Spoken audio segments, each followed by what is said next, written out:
For life's best moments, let us celebrate with you. In Wisconsin, we love celebrating together. Big days or any other day. So much. From hot and juicy to ooey gooey to oh my word. Oh my word. Gophers!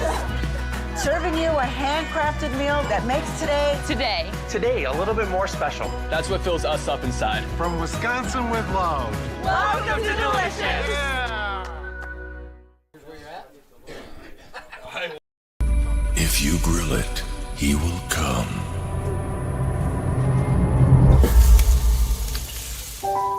Hey.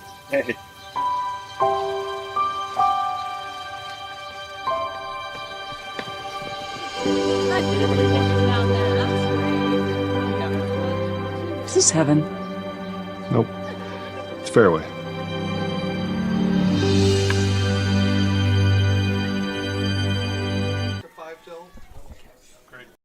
Life's buzzing with energy. From the delightfully routine, to the novel and exciting, to the truly uncharted. With all that life brings, it's easy to lose track of what powers all those moments, our health. At Mercy One, our caring doctors focus on just that, powering health, from the everyday to the extraordinary. So you're ready for what life brings next. Find care at mercyone.org/healthpowerslife. So impressed back there and that he took.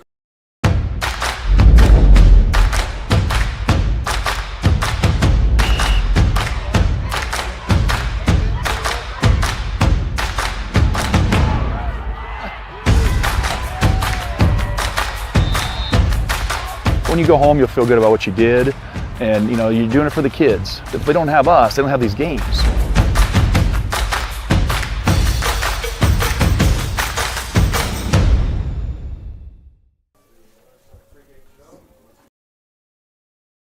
It feels good to be part of a team. The commitment, trust, and loyalty you share. One thing all teams have in common, a team logo. So when you want to show off your team spirit, ask 360 Custom Designs to join your team. Embroidery, decorated apparel, and promotional products to show pride for your favorite sports team and your company team. 360 Custom Designs in downtown Cherokee and online at 360customdesigns.com.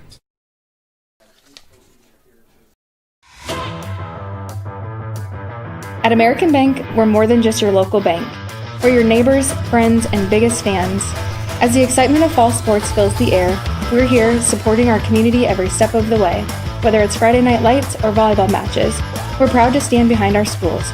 We're cheering loud and proud for the MMCRU Royals. Here's to a season of hard work, teamwork, and unforgettable memories. American Bank, member FDIC.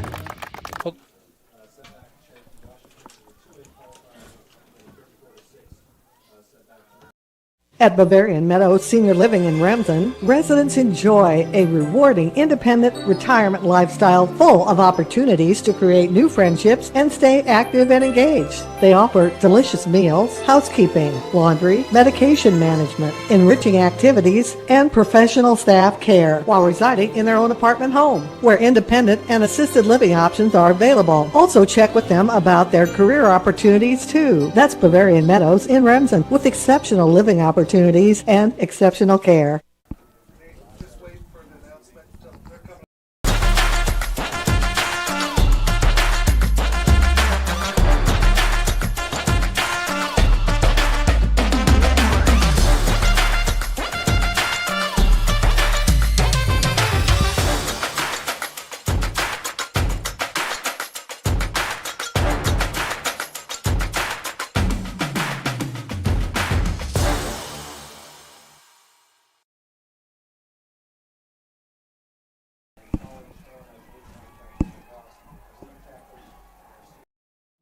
You will like it here. Beautiful Cherokee County, Iowa, nestled in the Little Sioux River Valley in the heart of Northwest Iowa. People care and support each other and work together to help our communities, business, industrial, medical, educational, and agricultural opportunities thrive. Each season offers recreational activities, historical events, and cultural entertainment, making living here enjoyable. Come stay or play. Go to www.cherokeeia.com now. Farmers State Bank of Marcus, a real community bank, locally owned, and their purpose is still to service the people of Marcus, their neighbors, and the farm community for all their financial needs. Visit fsbmarcus.com for more information. With years of banking experience, along with care and attention, it's Farmers State Bank's purpose to serve the people of Marcus. Farmers State Bank welcomes you, a real community bank. Member FDIC. Family has been providing trusted funerals since 1943. Family has been providing trusted funerals since 1943 when Joseph and Adele Fish bought Remsen's only funeral home. Beginning in 1976, Joe's son Joel and his wife Jean continued the tradition of being a family-owned and operated business. In 2009, David and Elizabeth Fish carried the family tradition into the future and now offer monuments. The Fish family is honored to assist you in your time of need, offering care and compassion. Fish Funeral Home and Monuments in Remsen, our family serving your family since Lloyd Valley Healthcare, we keep you moving and feeling your best. Our providers work together to help overcome mobility issues, manage pain, and live your best life. An expanded physical therapy department and the area's top orthopedic surgeons on site mean the care that you need is in one convenient location. Whether you're recovering from an injury, managing a chronic condition, or looking to improve your mobility, Lloyd Valley Healthcare can help you get back to doing the things that you love. Stay active, stay moving, make your appointment today.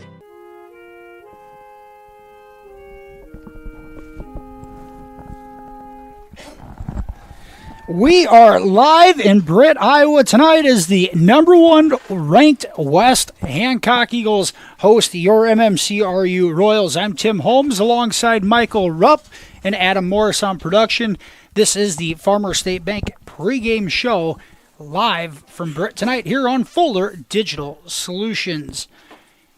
MMCRU comes into this one after a 47-14 win over Logan Magnolia in the opening round of the Class A playoffs in Marcus last week. Sophomore quarterback Eli Harpenall went 9 of 12 passing for 156 yards and a couple of touchdowns. Brayson Mulder led the way on the ground, 14 carries, 183 yards with a couple of TDs. Is Blake Berinsky and Michael Peterson with a receiving touchdown apiece. The Royals led on the season offensively by the junior running back Mulder, 117 carries, 879 yards, and 13 touchdowns. That's good for a 7.5 yard per carry average on the season.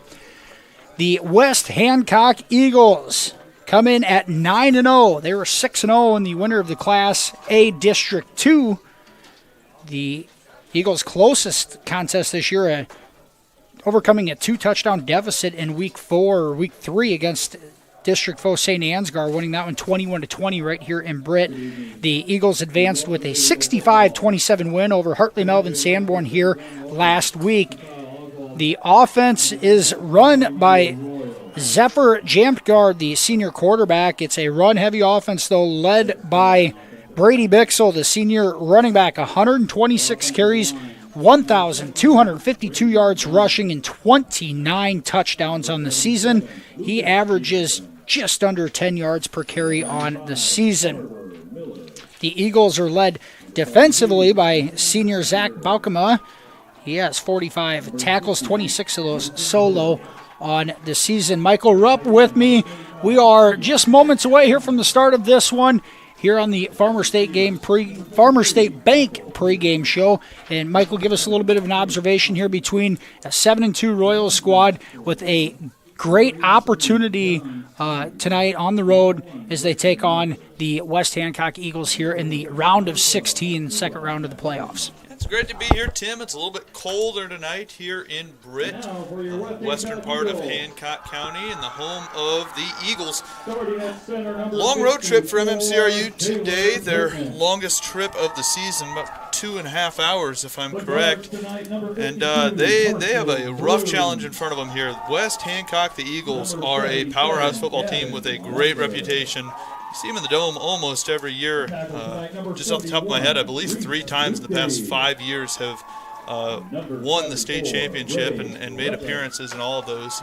And Rich Hitchery dating back before that. This is a great coach squad and just a very disciplined football team. You noted they are very run heavy. They're going to run some old school wing tee looking offenses with some full backfields, and it is led by the senior running back Brady Bixel. Noted 126 carries for 1,252 yards and 29 touchdowns on the season, and he leads Class A in touchdowns with that stat. But the Royals come in here led by a young stud at quarterback, number 12, Eli Harpenaugh. He has had a fantastic season taking over the quarterback position. After Bork went down to the injury, won out the job, and just happy to see him having such a great start under center and what should push him into a great career. Harpenaugh on the season, 77 for 103 passing for 1,000 yards. 9 touchdowns. He also has 3 rushing touchdowns on the season. I think for MMCRU tonight, it's about having a balanced attack offensively, using your weapons, Jace Colling, Michael Peterson, and complemented by a great rushing game with Brayson Mulder. And then defensively, you got to contain Bixel tonight. That's what the Royals got to do to get it done. And this one, Michael, the Royals making it to the second round for the second season in a row. Last year running into number 1 ranked Woodbury Central, who lost in the last-minute touchdown to this West Hancock squad in the championship game last year. That a 30-28 final. A lot of similarities as far as the situation goes. A second-place finish in the district, have to go on the road to the top-ranked squad. And the style of offense they're going to see tonight is a little bit different, much more run-heavy, a more modern version of the double wing. And Woodbury Central like to open it up and really throw it around. This is going to be more of a ground and pound, and something the Royals' defense is going to have to win on first and second down. Keep this Britt West Hancock squad in third and longs.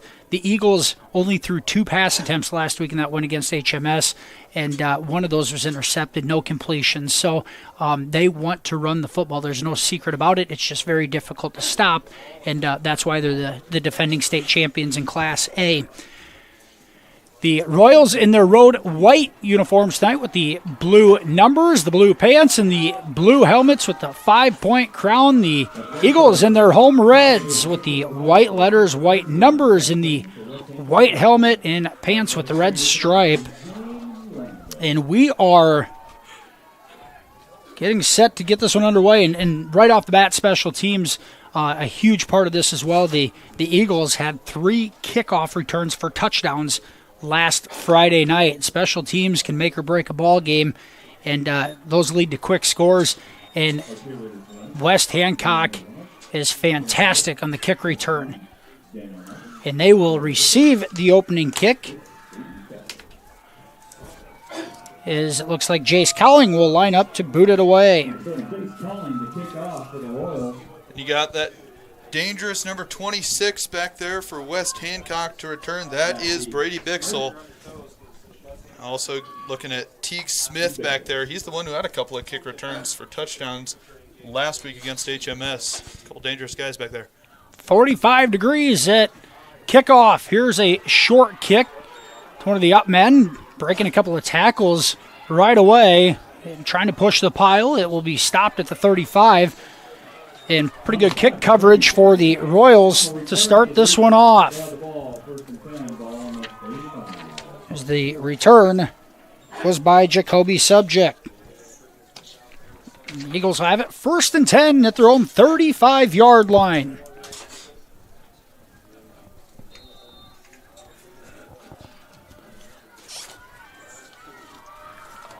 Here comes the Eagles offense. The first play from scrimmage, give right off the left side. And not much going there. And a stop on the right side. Tackle is given to, I think it's John Schmellen, the junior linebacker, in on the tackle for the Royals. Defensively for MMCRU up front. Looks like Caden Steffen, Carver Miller, Braden Dunn. Here's a give on the counter this time. Off the left side and chopped down after a gain of a couple more. It's going to bring up a 3rd and 4.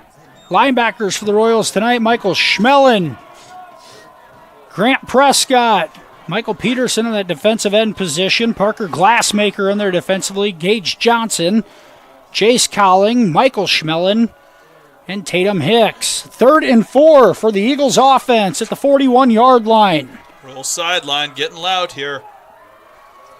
Here's the counter. Left side and right at the first down sticks, and I think the Eagles have it. They do. They're going to give him a first down. He needed 4. He got right to it.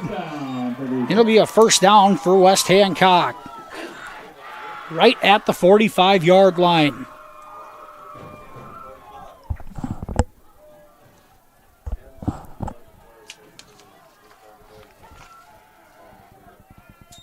Here's a pitch to the left side.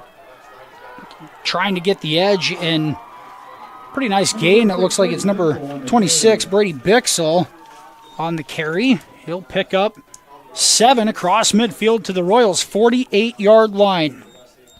It was Michael Schmelin in there on the tackle. He's going to have a big task ahead containing this outside run game. This offense is very challenging for the defensive linebackers, trying to read where the ball is going. Here's the give right up the middle. And contact made by Schmelin is going to stop him short of the first down.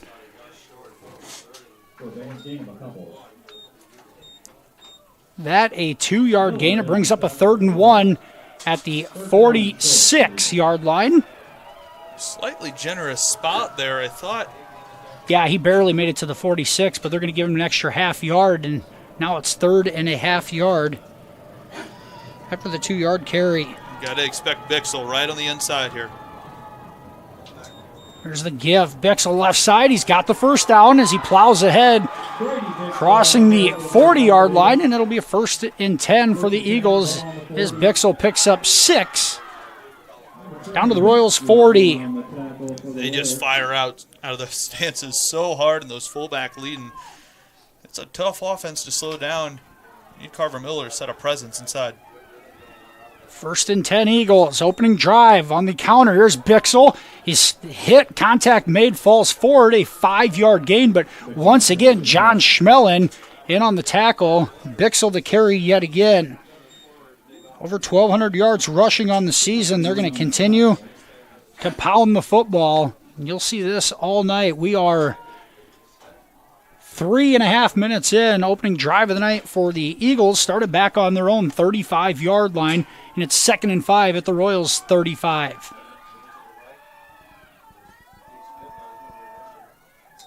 Here's the give. Bixel hit right at the line of scrimmage and dropped. John Schmelin. They've had a couple of collisions here on the opening drive. Schmelin gets the best of him there. That a loss of a yard. And now 3rd and 6 at the 36. 3rd and 6, and you're definitely in 4-down territory here, so I would expect them to go right back to Bixel, maybe on the outside with a little motion from Teague Smith. Highly doubt they try and put the ball here in the air early. One of the Royals' weak spots defensively, I'm sure they've seen it on film, is trying to handle a taller tight end. Here it's Balkema who's going to have the size advantage, but see if they try to run the ball. Here's the counter. Bixel brought down from behind again. This time it's Michael Peterson on the counter.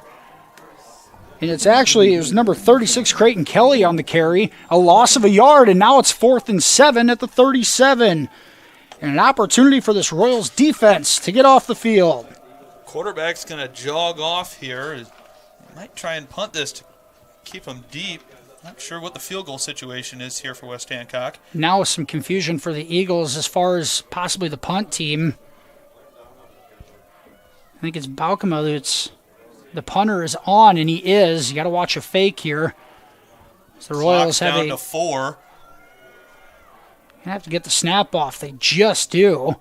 This a low roller and picking it up at the 9, and now trying to return it is Cowling. He has a stiff arm across the 15. Here's Cowling down the far sideline, across the 30, and a 20-yard return for Jace Cowling. That turns into just a net punt of 4 yards. And there's a positive special teams play for the Royals after the defense comes up with an opening drive stop. Now Now, if you are MMCRU, this drive has to be disciplined. You cannot get into trouble with penalties, and especially cannot turn the ball over here. Let's put a drive together and see what we can do. 1st and 10, Royals at their own 33-yard line. Here's Eli Harpenaugh out of the pistol formation. Wants to run an option. He pitches it to Mulder, right side. He's got a block on the edge, crosses the 40, and is tripped up. But a gain of 9 for Mulder on 1st down. A great outside block there. Parker Luch, the senior, out there with a big block on 1st down. Able to get nice, stay ahead of the chains here and put yourself in good situations. You don't want to find yourself in 3rd down and longs early. 2nd and 1 for this Royals offense. Ball at the 42-yard line. 6:13 to go, 1st quarter. Here's Cowling in motion. Here's the give to Mulder between the tackles. Contact made, and he'll push his way up to the 45. And a gain of 3 and a 1st down for MMCRU. Nice run from Mulder there. Normally likes to run away from contact. Just put his shoulder down. Got the 1st down.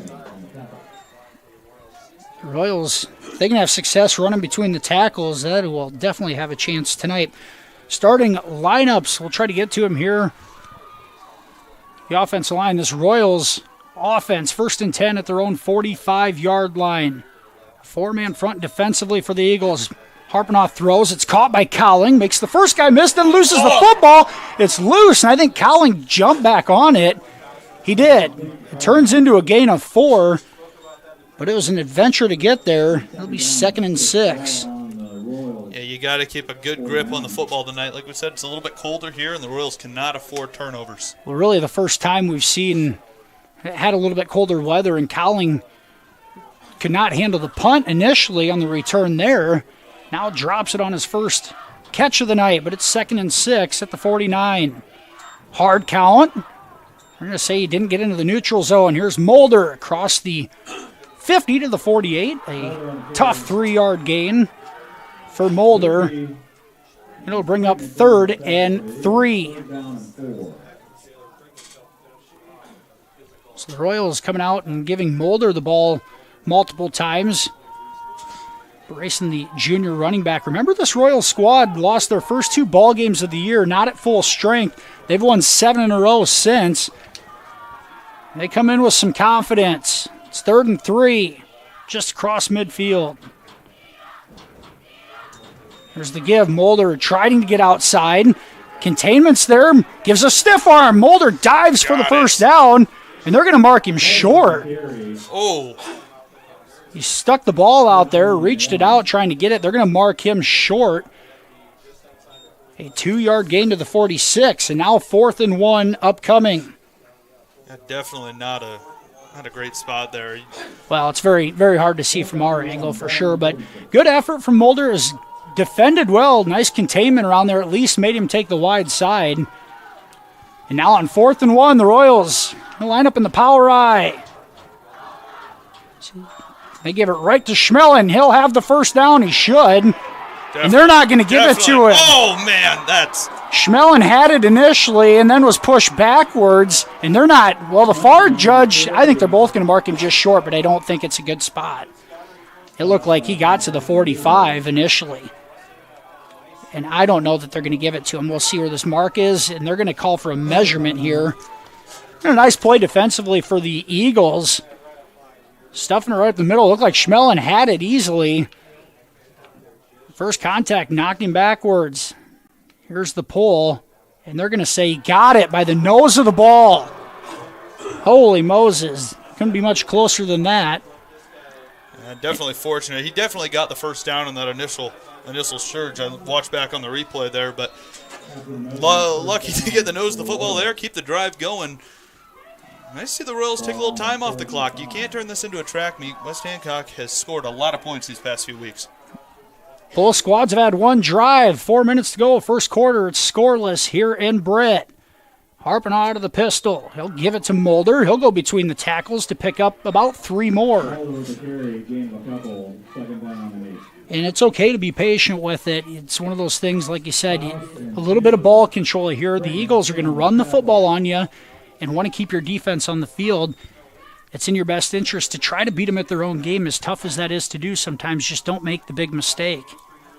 Well, and as much as West Hancock's going to run the football at you defensively, you're going to get worn out. So you keep your offense on the field, does your defense a good favor. 2nd and 7, ball at the 42. Harpenaugh looks. He wants to throw. Now he's going to take off with it. He's got some room up the middle. He's got the first down. He's got more. Across the 20. Down at the 20. And Eli Harpenaugh tucks it and runs. Picks up 22 yards on the scramble. First down Royals right at the 20-yard line. We've seen Harpenaugh be so dangerous with that since he has taken over the starting quarterback job. And we saw first play from scrimmage. The Royals run an option play. I like the game plan. Let him run around a little bit and don't make mistakes with the football. The Eagles rushed 4 there, trying to contain. The linebackers came up, couldn't make the tackle. And now MMCRU in business. 1st and 10 at the 20-yard line. Here's the give to Mulder. He's off the left side. Trying to get outside. He'll pick up 5 down to the 15. Nice tackle by Creighton Kelly. Mulder was trying to get the edge. If he did, he was going to walk into the end zone. That'll bring up 2nd and 5 at the 15. The Royals' offensive line, they're sized up pretty evenly with West Hancock's defensive line and backers, but they are getting a nice push off the snap. You can't get tired. Keep rolling, keep firing out. 2 receivers right, Berinsky and Johnson in the slot to the right. Bork to the left. There's the give to John Schmelin. Schmelin cuts it up, and he's close to a first down. I think he's going to be a yard short at the 11, but the first carry of the night for John Schmelin goes for 4 yards. He'll bring up 3rd and 1 at the 11-yard line. With that, the clock inside of 2 minutes already. As both teams running the ball a ton. It's making this game go by pretty quick. And the spot on that ball is just shy of the 10-yard line, it looks like, so it's going to be 3rd and inches. Remember, you got Harpenaugh, a good-sized quarterback. Don't be afraid to go under center just to push, but they're going to go out of the pistol here on 3rd and inches. Here's Schmelin. He's got the first down and the tackle down to the 6, and MMCRU may have gotten away with a holding penalty behind the play. Fortunately, they did not throw the flag, and Schmelin runs for 4 down to the 6-yard line, and it's 1st and goal Royals. Carver Miller very lucky to get away with that call. MMCRU's caught a couple of close breaks here on this opening drive. We're down to just 65 seconds to go in the quarter. 1st and goal Royals at the 6. Now Harpenaugh under center. Power I formation. Counter. Mulder is stood up right at the line of scrimmage. And the Eagles in there. A big-time stop. This game is going to be physical. It's showing early on here, and that a no gain for Brayson Mulder on a nice defensive effort by Britt. Actually going to say he lost a yard. 7 yards to go to the end zone now.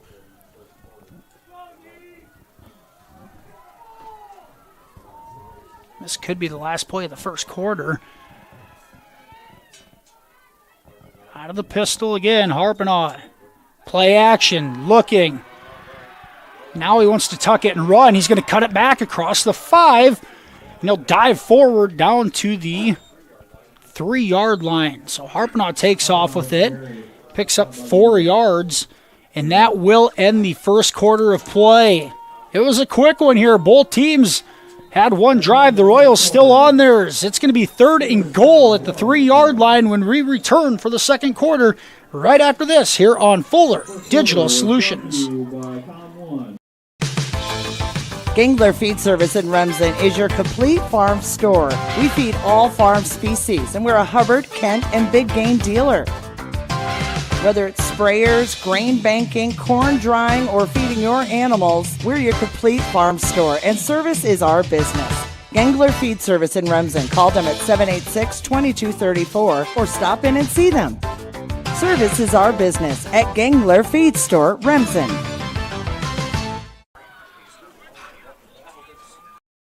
Introducing the robust workhorse from Holstein Manufacturing, the HFAB Ultra Tilt Bed Trailer. Whether you are hauling heavy equipment or delivering precious cargo, our tilt bed trailers, ranging from 20 to 28 feet in length, are engineered with strength and designed to handle it with ease. Forget the hassles of ramps. They're built to tilt. Tilt bed trailers at Holstein Manufacturing. Holstein Manufacturing. And online at holsteinmfg.com. Back here for the start of the second quarter, and it'll be 3rd and goal for the Royals at the West Hancock 3-yard line. The Eagles had their opening drive stall out inside the Royals 40. And this drive for the Royals, their first of the night, started at their own 33-yard line. A 4th and 1 conversion included, but now 3rd and goal at the 3. Royals back in the I formation. John Schmell and Brayson Mulder both in the backfield. Here's the give. Mulder right ahead, barrels into the end zone. I think he's in. He is. Touchdown, Royals! Brayson Mulder from 3 yards out on the first play of the second quarter, and MMCRU strikes first. The Royals sideline is jacked, and the West Hancock bench is silent right now. MMCRU had to get off to a quick start, and they are able to strike first. They lead this one 6-0. Here's Gage Johnson on for the point after attempt. Brayson Mulder, 8 carries for 27 yards and a touchdown on that opening drive.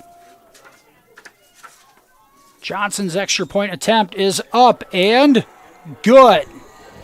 11:54 to go. First half, Royals in front 7-0. We'll be back after this commercial break here on Fuller Digital Solutions. Meet Jordan Marks. From his butcher block to your table, Jordan's Meat Market in Marcus is a cut above for custom meat processing and retail meats. Following in his great-grandfather's footsteps, Jordan built the market from the ground up, processing beef, hogs, sheep, and deer. They're open Monday through Saturday. Stop in and follow them on Facebook for specials at Jordan's Meat Market in Marcus.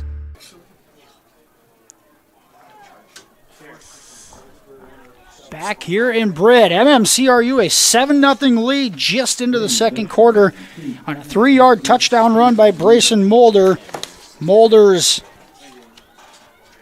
14th rushing touchdown of the season, and the Royals strike first here against the number 1 ranked West Hancock Eagles. Here is Cowling to boot it away. This one's short again.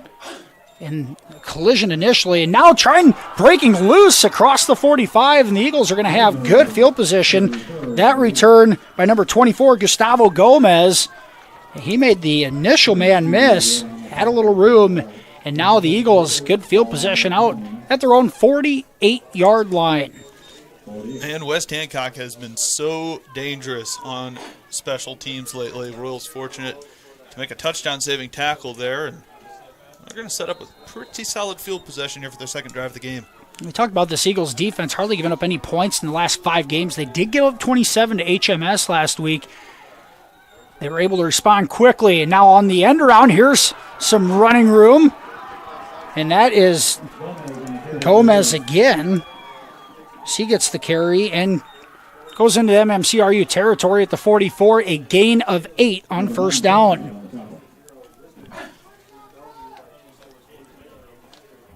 And it's how you respond to this, and this is what makes West Hancock so tough. They will punch you right back and in a hurry. They have it 2nd and 2 in Royals territory. Give right up the middle. Here's Bixel, carries a defender across the 40 for a first down. Tackle made by Grant Prescott, but a gain of 5 more, and it's 1st and 10. Eagles at the Royals 39. We're seeing the offensive line just moving people. As soon as that ball is snapped, they are firing out of those stances quick. Nice pulling guard game, able to set up good running lanes. Right up the middle again. Nope, on the end around, fooled me that time. Gomez, just a couple on that carry to the 37. It was Johnson and Jace Collin combining there for the tackle. About a 3-yard gain there. Score update from over in Lamar is an important game. Jays lead 6-0 over Woodbury Central after 1. 2nd and 7, ball at the 36. Give to Bixel. Nope, on the end around again. And close to a first down yet again. This time it's Teague Smith, and Smith is a weapon himself. He averages 12 yards a carry on the season, and he had a couple of kickoff returns for touchdowns last week. And they give it to him here, a gain of 6. And it's 3rd and 1. Quick snap right up the middle. Bixel has the first down to the 26. A gain of 4 and a first down for the Eagles. They just get set so quick that time. The Royals weren't ready for it. Easy first down conversion. Reminds you of Emmitsburg almost. Just get up to the line of scrimmage, go fast with the snap count, and push forward. Now they have it 1st and 10. On the counter, not a lot of room there for Smith this time. He's chopped down at the 24. Maybe 2, and that's it. Looks like Gage Johnson in on the Royals tackle, as was Jace Cowling. And even though West Hancock is gaining a lot of positive yardage, what I like out of MMCRU is they're swarming to the football. West Hancock has ran through contact a lot this season. You can't let them break these big plays. Here's the counter.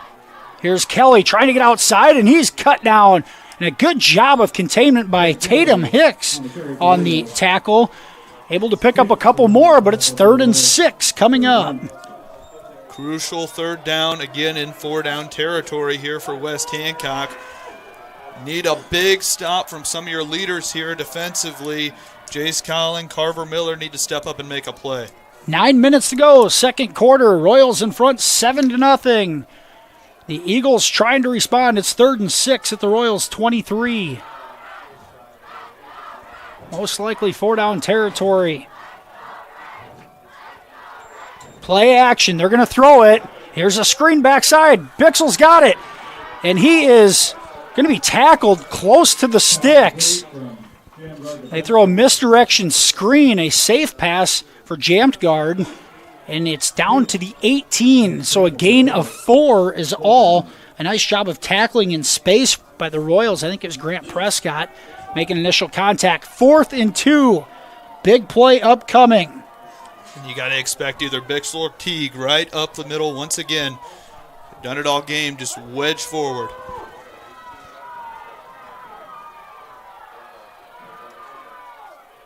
Here's the give right up the middle to Bixel. I don't know that he got it. I don't think so. His second effort is going to make it close. Very close. It was a heck of an effort. The Royals think they got to stop. He didn't get the 16-yard line. It's a matter of where the stick's at, though. And he did not get it. Bixel is stopped a half-yard short, and MMCRU comes up with a defensive stop for the 2nd consecutive drive. Just insane. Glassmaker in there. I believe also John Schmelin combining for the tackle. He's had a busy game so far. Just like that, inside of 8 minutes here, Royals with a chance to go up 2 scores here, put a nice drive together. 1st and 10 at their own 17-yard line. Harpinaugh looks to throw on 1st down, throws it out to Mulder in the flat, and pretty good containment. And now Mulder able to get the edge, dives forward. Is there any laundry on the field? They thought about a block in the back on that side. I don't know that it came out.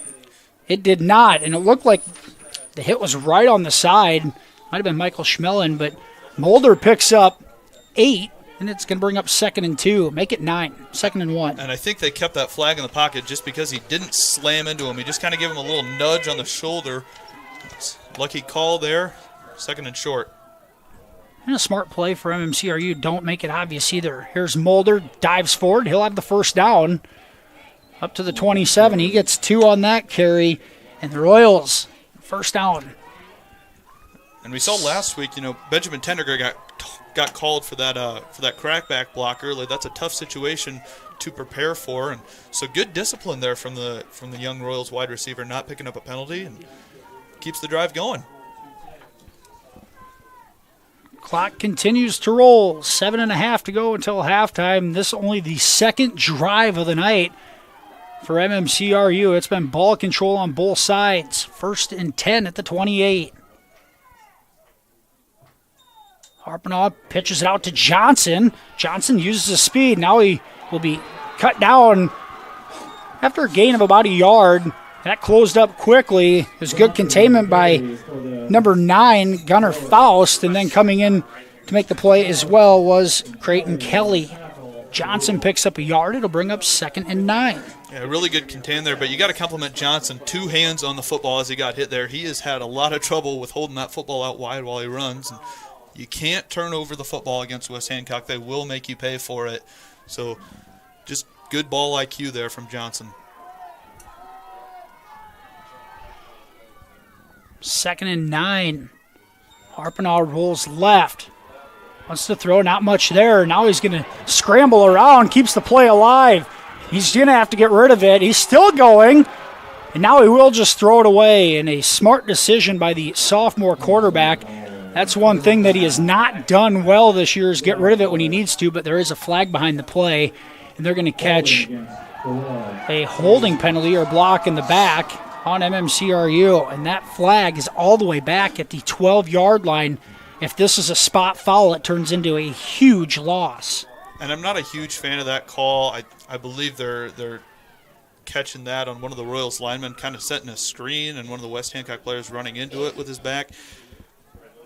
Not necessarily a huge fan of that call, but, I mean, that's what's going to happen. The Royals have faced a ton of adversity this season, and this is just another situation that you got to get back in the line of scrimmage and don't let it kill your drive. Well, and that's one of those situations, too, when you try to extend a play too long, it gives an opportunity for something like that to happen behind the line of scrimmage. So turns into a loss. They accept the penalty, and it's from the line of scrimmage. So 2nd and 19, ball back at the 19-yard line with 6:23 to go. Harpinaugh in the gun by himself. Throws it short, caught by Mulder, and he's tackled at the 25-yard line. And nice job of the Royals at getting some of it back there. A 6-yard gain is going to make it 3rd and 13 coming up. Yeah, you got to put yourself in a position here if you are going to punt, at least getting a little bit closer to midfield. And with how dangerous this West Hancock return game has been all season, you can't give them too much field to work with. 3 receivers left, 1 right. Mulder by himself again on the short side. Harpinaugh is going to look. Steps up, throws across the middle. Caught by Mulder, and he's got the first down. What a catch from Brayson Mulder. He went down and got it at the 39-yard line, and on 3rd and 13, the Royals pick up 14 yards and a first down. Just a dart from Eli Harpinaugh to the middle of the field. Brayson Mulder goes low, gets it. Great job of knowing where the first down line is. Just a smart play from a couple of your just ballers for MMCRU, and another first down. And a huge conversion for the Royals. 1st and 10 out at the 39-yard line. 5:20 to go in the first half. Here's Mulder on the carry now. Runs into his own teammate and bulldozes ahead up to the 45-yard line, and a 6-yard carry on first down for Brayson Mulder. Just goes through defenders there. Looked like John Schmelin running the ball that time. Brayson Mulder, we've said it, likes to run away from guys and get to the outside, use his speed and his long strides. That time just takes the ball, goes straight forward. 2nd and about 4. This game was going to be all about physicality, and right now MMCRU has matched the West Hancock physicality up front, and it's showing. 2nd and 4 coming up. Here's the give up the middle, and Schmelin with the carry. He picks up 2 to the 47. Nice hit there from number 36 for West Hancock. That is Creighton Kelly, senior captain for this squad. Comes up, makes a nice tackle. 3rd and 2 coming up for the Royals. The clock ticks down, just over 4 minutes to go here in the first half. It's been a quick first half. Both teams establishing the ground game, establishing drives. So far, it's the Royals who've been able to finish theirs. 3rd and 2 at the 47-yard line. And Harpinaugh takes the snap. He was not ready for it. Goes around the left side, cuts it up. He's got the first down across midfield. In a play that surprised him, he takes the snap runs left, cuts it up, crosses midfield, and Eli Harpnaugh, a 4-yard gain on 3rd and 2. I mean, week after week, we've just said Harpnaugh is so poised in the pocket. He's so comfortable and confident. I mean, how many quarterbacks there just fall straight to the ground when that snap hits him in the arm right there? Instead, understands the situation, picks up a first down. Another one of those fortunate breaks for the Royals. 1st and 10 at the Eagles' 49. There's a swing pass. It is incomplete, just out of the outstretched arms of Blake Berinsky. Gage Johnson got thrown to the ground there by Creighton Kelly. Not a matchup you'd like to see Johnson in. It's Creighton Kelly, 5'11", 190 pounds. Johnson, only 140. Gage is tough, but Kelly he's much larger. Let's put it that way. 2nd and 10. 3:31 to go, first half. Pistol formation. Here's the give to Mulder. He cuts it up. He loses the football. And Britt West Hancock is on it, I believe. They are. At MMCRU, it's Mulder putting it on the ground at the 44, and the Eagles jump on it. And our first turnover of the night goes in favor of the Eagles. And it's one of those things, you got to play a clean ball game. That's the first mistake, but this Royals defense now an opportunity to step up and make up for it. A tough situation. I think it was Gustavo Gomez, the junior, who got in there and stripped it out. Looks like Creighton Kelly was who jumped on it. Here's the Eagles. Now Kelly with it off the left side. He's chopped down after give him 3 yards up to the 47. And that play right there is such a crucial tackle. You can't let West Hancock come out here, get a one-play score, and swing all the momentum left. There's 3 minutes on the clock. Try and force another 3 and out here. Go into halftime up 1 score. 2nd and 7, ball at their own 47. Outside handoff. Here's Smith with it, following his blockers. Runs over the first defender, and then looks like Parker Glassmaker in there with Jace Cowling on the tackle. A gain of about 4, make it 5. Bring up a 3rd and 3. That was Smith on the carry, I believe. And Glassmaker doesn't just take down Smith, took down number 77, Gavin Wunder, 5'11", 225-pound offensive lineman there. Glassmaker took him down both. Here's a pitch to the left side. Having the edge, he's got room. It's Bixel, and he's thrown down, but a first down from Brady Bixel. And that a gain of 12 down to the Royals' 36-yard line. And that's the most room he's had tonight. Takes advantage of it along the left side. And I think West Hancock got away with a low chop block there on the outside of the field. Bixel and Teague both went low on the Royals' exterior defenders and opened up a lot of running room. Clock down to 2:20. Right up the middle, it's Bixel. He has room, he's loose. Brady Bixel right up the middle for a 36-yard touchdown run. And just like that, the Eagles have struck right back off the turnover. We said it, Bixel is dangerous, and that is how he scored all game. Marched down the field methodically, and then he makes a cut and takes it all the way in. And with 2:12 to go in the first half, the Eagles have hit pay dirt for the first time. They are going to line up for the extra point attempt as number 31, Zach Buchema, set to attempt the kick. Plenty of time, and off the upright, no good. Buchema pulls it to the left, right off the upright. The point after attempt, no good. MMCRU retains a 1-point lead. It's 7-6. We'll be back right after this here on Fuller Digital Solutions.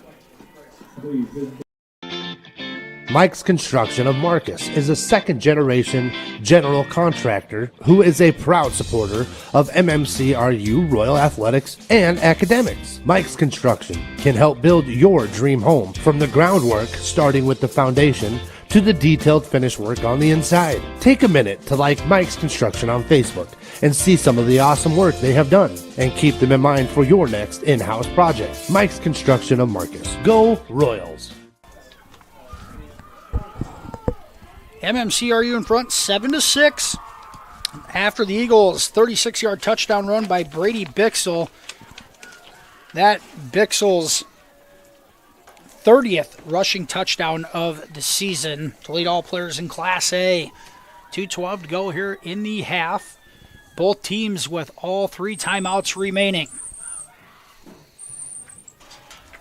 Score update from over in the Mars. Woodbury Central takes the lead. They are up 7-6 in the second quarter. 4:20 left on the clock.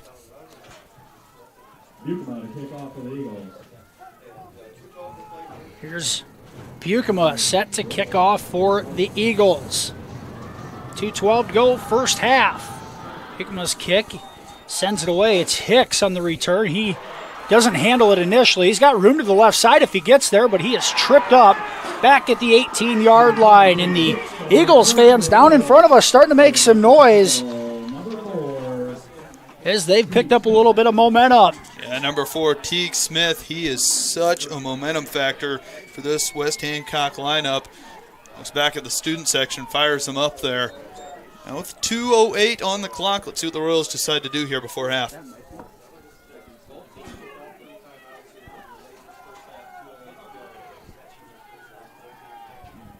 Here's Harpinell out of the pistol formation. Wants to throw short. He does. Cowling with the catch, and Jace will be thrown down after a gain of about 4. Give him 5 yards up to the 24, and a 5-yard gain on first down on the catch by Cowling. And remember, the Royals will get the ball to start the second half, so if you can pick up a couple first downs here, you don't have to get too aggressive. You play a little more conservatively, you can run the clock out here and just move ahead to the half. Definitely can. 2nd and 5. Harpinell, play action, wants to throw. Now he's under pressure, steps up and runs with it. He's got room across the 25. Taken down at the 29-yard line. He'll have enough for a first. Well, the far sideline judge is giving him enough for a first down. The near sideline judge is not. Yeah, now they'll stop the clock finally. The clock has lost about 9 seconds there. So hopefully that goes back on. There's about a yard difference between the sideline judges, and they're going to end up marking Harpinell short by about a half a yard. A timeout on the field. We'll take it with them here. 1:10 to go in the first half. The Royals will have a 3rd and inches coming up after the commercial break right here on Fuller Digital Solutions. Thank you for watching this exclusive broadcast on Fuller Digital Solutions. To receive notifications and links about your favorite team's live streams, join our text club by scanning this QR code or text the word on the screen to the number shown. If your business would like to be a sponsor on broadcasts like this, please reach out to us at fullerdigitalsolutions@gmail.com. Join us all year long for coverage of your favorite team on Fuller Digital Solutions.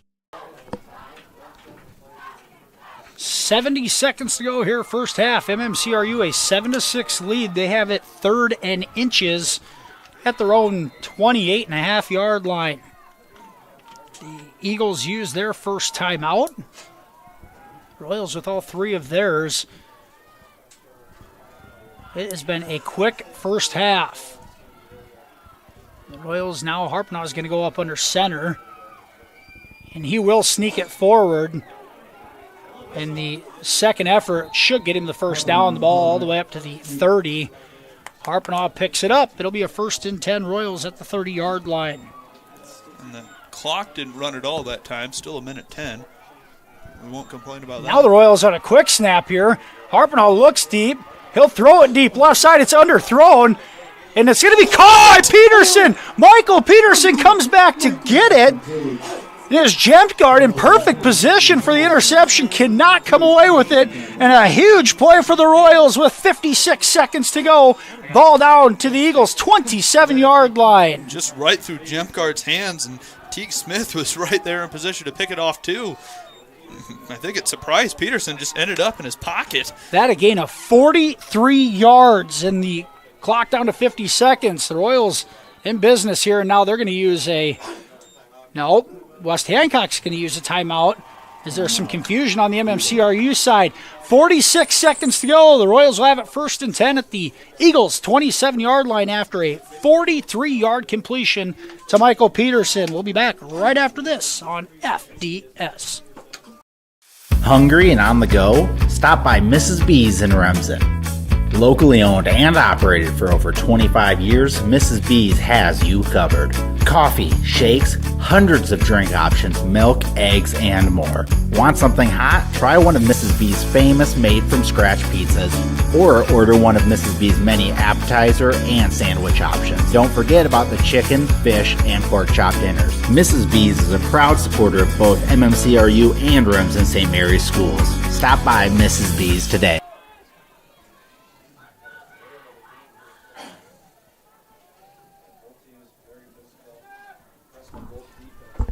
And we're back here out of the West Hancock timeout, their second timeout used. And now the scoreboard's saying that was MMCRU's timeout, so I'm not exactly sure who it's getting officially given to, but either way, 1st and 10 Royals at the West Hancock 27-yard line. And you're talking about running the clock out. Now MMCRU an opportunity to possibly score here in the final minute of the first half. Harpenaugh out of the gun, looks, throws it short to Johnson. He's hit just as he catches it. A gain of just a couple up to the 25. It was Gustavo Gomez, the junior. We said his name a lot defensively, just right there in coverage, but a good grab from Johnson. Johnson paid the price. The clock down to 27 seconds. No timeout used. Harpenaugh looks. He throws right side to the end zone. Going up is Peterson, and it's incomplete. Pass was knocked down and defended by Jacoby Subject. Subject, a sophomore, 6'1", 170 pounds. That ball was slightly underthrown, and he almost got away with that one. And we have not mentioned, there is a breeze from right to left, so Harpenaugh is throwing into a relatively stiff breeze out of the southeast. And now a 3rd and 8 coming up with just 19 seconds to go. 3 receivers right, 1 left. 2 deep safeties. Harpenaugh looks, throws across the middle. Caught by Michael Schmellen, makes a big miss. Schmellen inside the 5. Touchdown! Royals! Michael Schmellen on a 25-yard touchdown reception. What a finish to the first half for MMCRU. Michael Schmellen, the junior. First it's Michael Peterson, now Michael Schmellen caps it off with a touchdown. 11 seconds left in the first quarter. This is insane. MMCRU coming out firing on all cylinders here, looking to go up 14-6. What a throw by Harpenaugh. Hits him in stride. Schmellen makes a couple of guys miss, and now the extra point attempt is up and good. Cam Bork, the holder, pulled a rabbit out of his hat off the snap. Extra point's good. 14-6. Royals in front. 11 seconds to go. First half. We'll be back right after this on FDS. I chose NCC because their electrical program is absolutely incredible. Semester to semester, I never had to worry about if I was in the right classes or if I was on the right track, because they make sure you are set on the right track. All you have to do is try. The heavy equipment program at NCC is the only heavy equipment program in the state of Iowa that actually teaches kids how to run large industrial equipment and get them out on the job site. We'd really like you to come take a visit. It'd be nice to meet you. MMCRU started that drive back on their own 20-yard line, able to go 80 yards in just over a minute, and they lead this one 14-6 after a 25-yard passing catch from Harpenaugh to Michael Schmellen, his first catch of the night. That is Schmellen's first receiving touchdown on the season, and boy, what a time for it. And once again, special teams, you got to be careful here as the Eagles, it was Gomez the last time who almost broke it on the short kickoff to one of the up men. So this one far from over, especially with the kick return capabilities of West Hancock.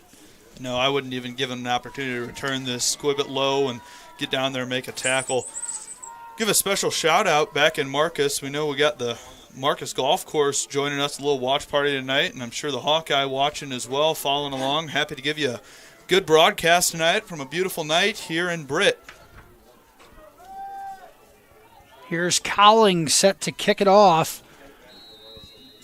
And MMCRU now a low squibber, and it's going to be Bixel on the return. And he's got a little room up the middle, and he's tripped up at the 36-yard line. A nice tackle by Eli Schlinger. Clock down to 6 seconds now, so if you're MMCRU, you got to be ready for anything here. You know, they could hit you with that rollout play action pass look, or you could just see an end around here. We've seen West Hancock run the ball for more than 70 yards multiple times this season, so be ready for about anything here from MMCRU. We'll see if the Eagles opt to just run it out. They're going to split a couple of receivers out, 2 on each side, and give right up the middle. And Bixel is tripped up after a gain of 5. And that's going to end the first half of play. MMCRU has gone on the road, and they've lead this one 14-6 at the half over the number 1 ranked West Hancock Eagles. We're going to take a commercial break. We'll be back with a first half recap and some statistics here on the Fuller Digital Solutions halftime show after this. The Remsen Farmers Co-op has been serving you for over a century. They are a full-service co-op providing area livestock producers with Land O'Lakes and Kent feed. And take advantage of their full-service agronomy center for all your crop production needs to maximize your yield. They also buy and sell grain and offer grain drying. Remsen Farmers Co-op with years of experience and ready for the future.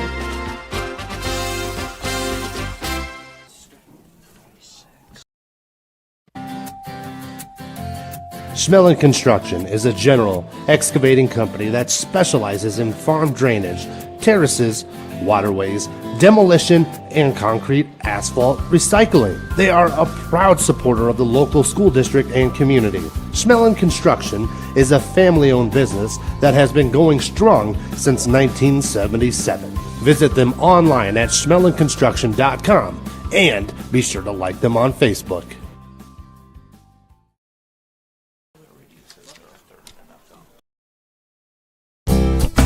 You're going to love the view of a Screen Builder's designed outdoor leisure living space. Whether an all-season room, 3-season room, deck, or patio, Screen Builders offers easy installation and a reliable warranty. From construction of new spaces to providing shade to existing spaces or adding Easy Breeze panels to your screen room, start your project at screenbuilders.com and enjoy the views you've been missing.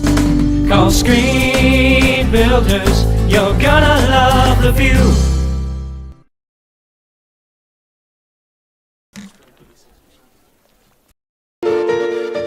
What do you believe Cherokee County stands for, and what each citizen within represents? I'm Shane Belfi, and I believe Cherokee County represents what most aspire to be. Hardworking, banded together in a shared vision for a better tomorrow. I've seen this in action with various projects and even in tough times, but we've always come out victorious. We have a lot to be proud of, but there's still work to be done.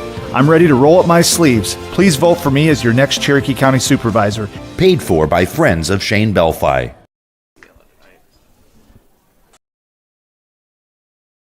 United Bank of Iowa has been recognized as Iowa's #1 ag bank every year since 2004. However, they have been financing agriculture for generations. Their employees have a commitment to ag and the industry knowledge and experience you deserve. You can count on United Bank of Iowa to finance your ideas and support you every step of the way. Stop by any of the 35 locations today and talk about how they can help your operation succeed. United Bank of Iowa, member FDIC. Welcome to Wall of Fame, where style meets customization, specializing in crafting custom clothing and print shirts. We ensure every stitch and every print is of the highest quality, so you get the best clothes every time. We're here for all your promotion needs, and the best part, our process is seamless. Simply share your designs with us and we'll handle the rest. Get custom clothes for the best price. Wall of Fame, not just embroidery.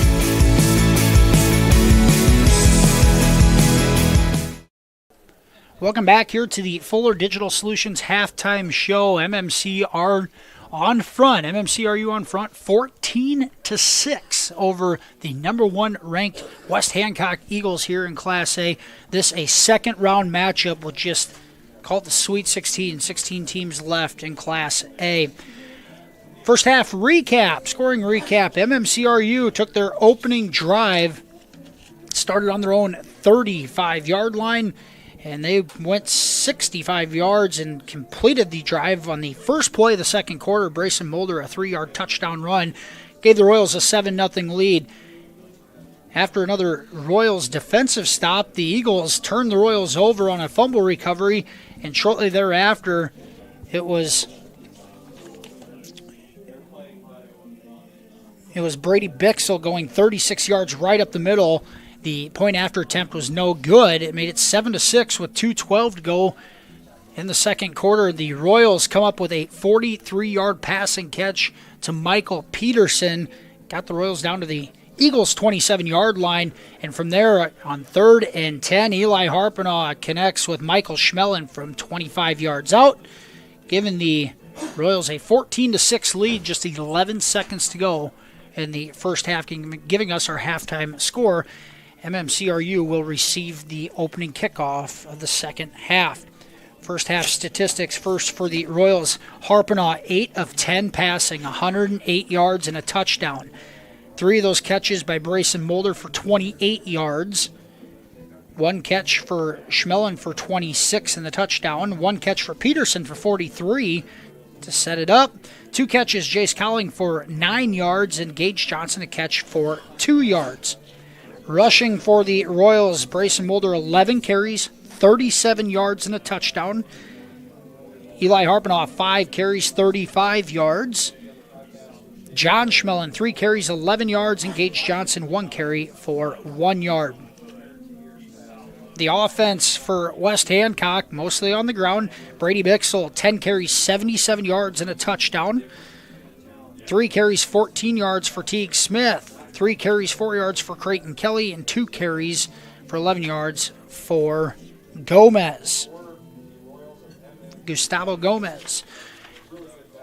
It's Zephyr Jamtgard, quarterback, 1 for 1 passing for 4 yards. That to Brady Bixel on that misdirection screen pass. Michael, give us first half observations from the MMCRU side of things. You got to give a lot of credit to the coaching staff for MMCRU to this point. They've came in here with a game plan, and they've been able to stick to it tonight. Really the only chance that West Hancock got to score was off of the fumble from Brayson Mulder that put them in good field position to be able to punch one in with Bixel. But looking back at West Hancock's season, the only game that they have trailed at halftime was against St. Ansgar in Week 3. They trailed 14-7. West Hancock came back and won that one 21-20, putting up 14 points in the fourth quarter. So if you're Coach Oswald, your message to this Royals squad has to be this team has the ability to come back. Just because they've run the football and they're not breaking off very many chunk plays tonight doesn't mean that they don't have a quick strike offense. So if you're MMCRU, you got to keep firing off the line of scrimmage, both offensively and defensively. That has been the difference maker between these two teams. We saw when West Hancock gets off the ball, they're able to have a lot of success in the ground game. When MMCRU is firing out, Brayson Mulder has running lanes, and he's been able to go over a few of these linebackers inside, so that's been fun to see for Royals fans.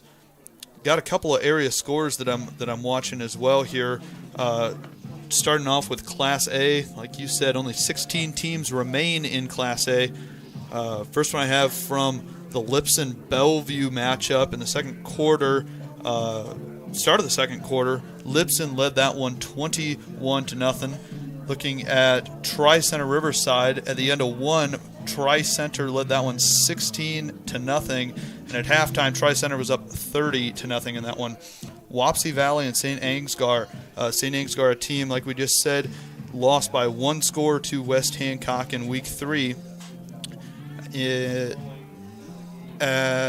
With 8 minutes and 31 seconds left in the second quarter, St. A was up 6-0. That game is at halftime now, I believe, with St. Ansgar still being up. And it looks like they lead that one by 2 scores now. We're also keeping an eye on Maquoketa Valley and Nashua Plainfield. And Nashua ends up scoring again. They go up 13-7.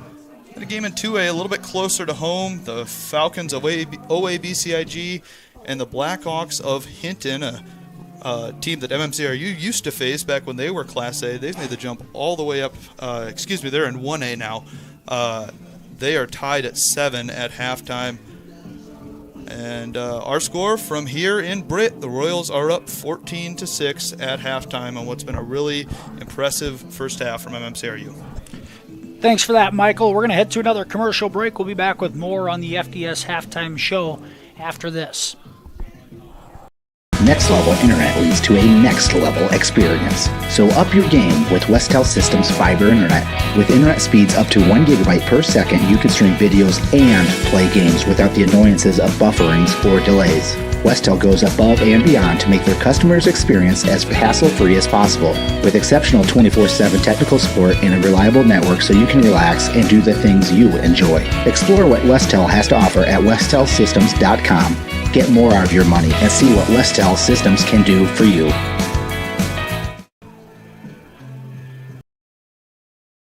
It feels good to be part of a team. The commitment, trust, and loyalty you share. One thing all teams have in common, a team logo. So when you want to show off your team spirit, ask 360 Custom Designs to join your team. Embroidery, decorated apparel, and promotional products to show pride for your favorite sports team and your company team. 360 Custom Designs in downtown Cherokee and online at 360customdesigns.com.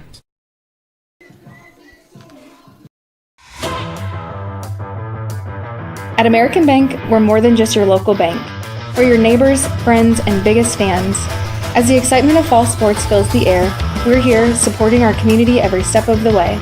Whether it's Friday night lights or volleyball matches, we're proud to stand behind our schools. We're cheering loud and proud for the MMCRU Royals. Here's to a season of hard work, teamwork, and unforgettable memories. American Bank, member FDIC. At Bavarian Meadows Senior Living in Remsen, residents enjoy a rewarding independent retirement lifestyle full of opportunities to create new friendships and stay active and engaged. They offer delicious meals, housekeeping, laundry, medication management, enriching activities, and professional staff care while residing in their own apartment home, where independent and assisted living options are available. Also check with them about their career opportunities too. That's Bavarian Meadows in Remsen, with exceptional living opportunities and exceptional care.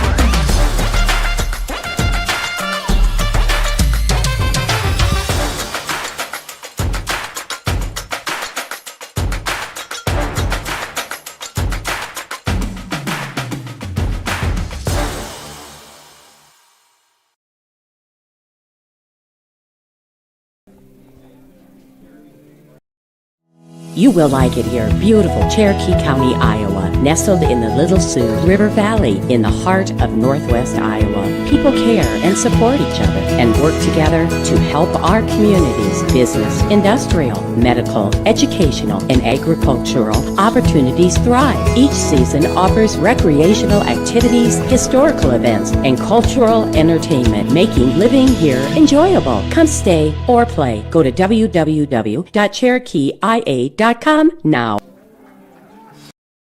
Farmers State Bank of Marcus, a real community bank, locally owned, and their purpose is still to service the people of Marcus, their neighbors, and the farm community for all their financial needs. Visit fsbmarcus.com for more information. With years of banking experience, along with care and attention, it's Farmers State Bank's purpose to serve the people of Marcus. Farmers State Bank welcomes you, a real community bank. Member FDIC. Family has been providing trusted funerals since 1943, when Joseph and Adele Fish bought Remsen's only funeral home. Beginning in 1976, Joe's son Joel and his wife Jean continued the tradition of being a family-owned and operated business. In 2009, David and Elizabeth Fish carried the family tradition into the future and now offer monuments. The Fish family is honored to assist you in your time of need, offering care and compassion. Fish Funeral Home and Monuments in Remsen, our family serving your family since 1943. Back here on the FDS Halftime Show, MMCRU a 14-6 lead over West Hancock here at the halftime break. The Eagles have made their way to the field, and the Royals just coming onto the field themselves. You can see on that far sideline a nice contingent of MMCRU Royals fans have made the over 2-hour trek over here to Britt tonight. And also braving the colder temperatures really for the first time this year, it seems like. As it's gotten awfully chilly on the field. We'll try to get a temperature report on that as well. But a nice contingent of Royals fans have made the way over here. And an entertaining first half they've seen. A 14-6 lead. Here is the second half, just a few moments away. The Royals should receive the second half kickoff. And talked about a few things in the pregame show for giving the Royals some keys to success. Obviously, limiting the mistakes as far as turnovers and penalties go.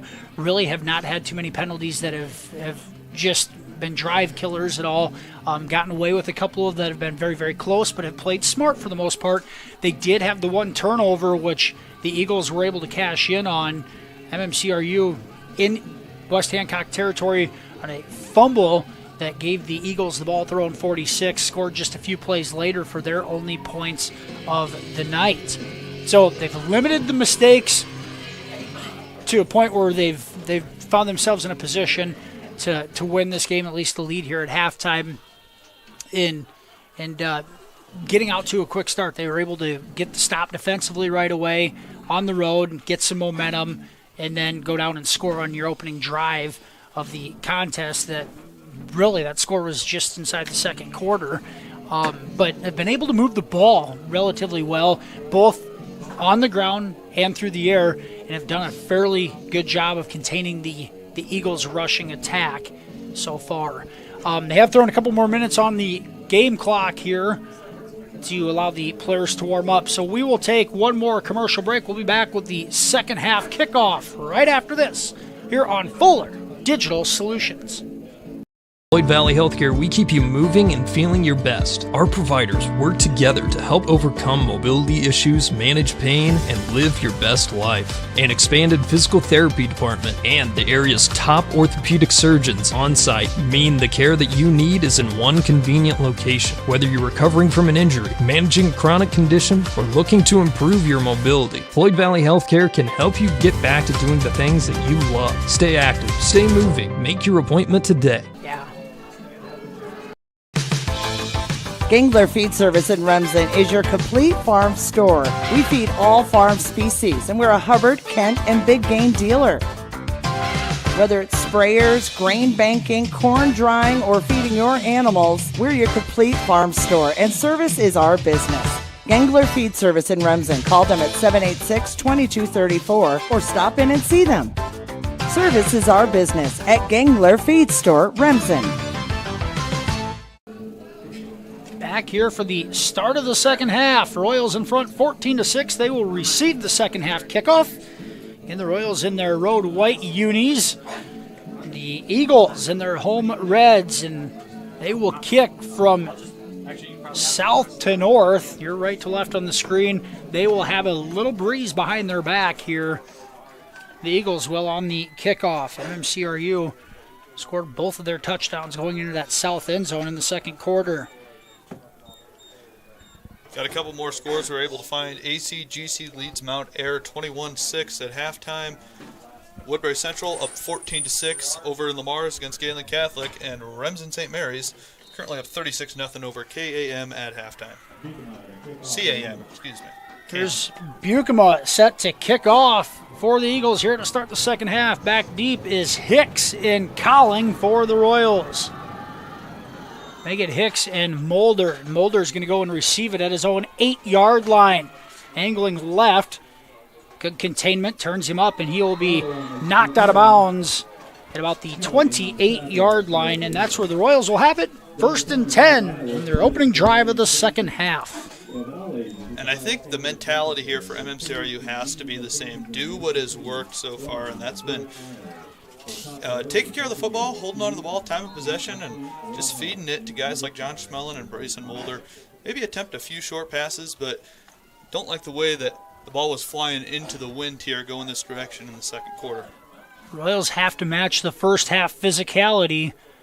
Establish a run game. Here's Collinger on the right side, and he'll cut it up across the 35 in a positive gain on first down. Jace Collings' first carry of the night across the 35 to the 36 and a gain of 8. That was all set up by Brayson Mulder coming out of the backfield, setting up a big outside block. He put number 31 for West Hancock. That was Zach Bukema on the ground. Senior captain, who's a big force for this West Hancock defense. 2nd and 2, Royals at the 36-yard line. Here's the give to Mulder. He's got a little space across the 40. And another chunk of yards on the ground. And MMCRU a first down up to the 43-yard line. Mulder picks up 7 on that carry. Just a nice job there. 2 hands on the football, barreling forward, and a nice push interior by the Royals offensive line. This brings up a first down. Continue to establish a running game, ball control. If you can get this Eagles squad even further behind you, make them throw the football. Here's Mulder. He has stood up at the 45, gets a couple. A big collision there. And that time, Creighton Kelly in there with, I think it's Bukema also in on the hit. Mulder picks up 2, and it's 2nd and 8. Yeah, Bukema and Kelly, a couple of senior linebackers for this squad. Bukema in there at 215, Kelly in there at 190. A couple of big hitters. 2 receivers left, 1 right. Harpenaugh out of the pistol formation. Goes on a hard count. Mulder with it right up the middle. Left side. He cuts it. First down across midfield. Mulder, 10 yards on that. Carried to the Eagles' 45-yard line. These two teams both establishing a ground game, but doing it very differently. The Royals that time with a zone read outside. And Mulder just puts his foot in the ground, able to make a nice cut and a first down. Compared to West Hancock, they're trying to power run the football with guards pulling, trying to lead with fullbacks, that type of style. Really like the way the Royals running backs have not tried to get the edge and hit the home run. They're taking what's given to them and running hard between the tackles. Here's Harpenaugh, throws it out, catch made. Across the 40 and thrown out of bounds is Michael Schmelin on his second reception of the night and a gain of 5 up to the 40-yard line. Yeah, you're right, Tim. The Royals haven't tried to get to the outside and get caught running around in the backfield. They're just taking what's given to them and keeping 2 hands on the football. Except for that one run from Mulder where he fumbled. The Royals have done a great job just keeping the hands on the football and getting positive yards. 2 minutes into the second half, MMCRU an 8-point lead, and the ball at the Eagles' 40-yard line. Opening drive here the second half. Mulder up the middle. Now he tries getting outside. He'll cut it up enough to pick up the first down. Mulder, an 8-yard gain up to the 32. That time the Royals go with a little power-style offensive line work, and Braden Dunn, coming from that left guard spot, leads the hole on the right side. Makes a nice block and another first down. Mulder, 15 carries on the night, 64 yards. He's getting them the hard way. It's 1st and 10 at the 32-yard line. Here's the give to Mulder right up the middle again. Nowhere to go. Bukema makes the initial contact. Mulder able to pick up a yard to the 31, able to spin forward and at least get 1 yard out of the carry, and it'll bring up 2nd and 9.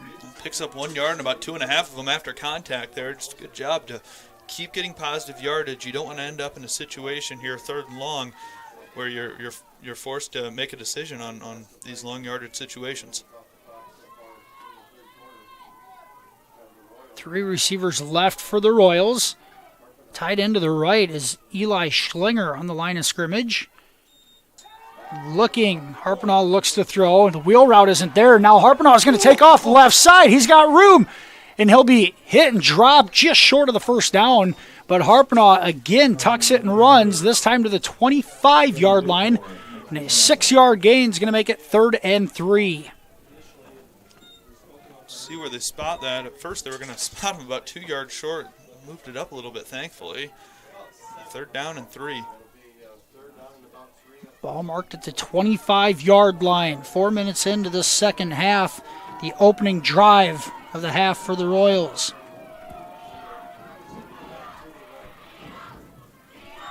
Here's the stretch play to Mulder, and they're going to throw a flag behind it. Mulder has the first down, and this one's going to come back. And, they've wanted a few calls tonight they haven't gotten, and they're going to get that one as it was a quick flag this time.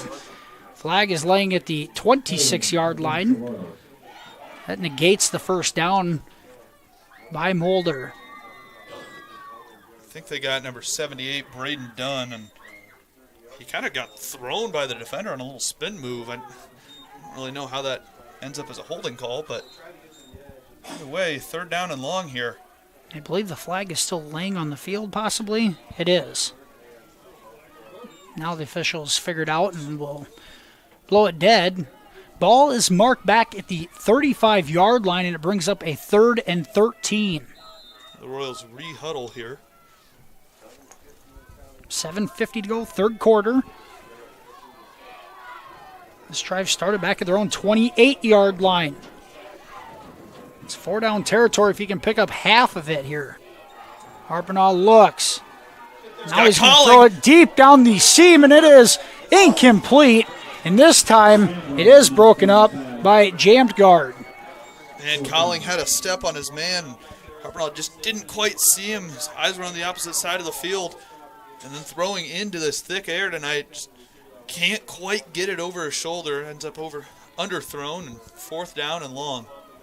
Now a 4th and 13 at the 35. This a tough position to be put in as a coach, trying to make a decision what to do here.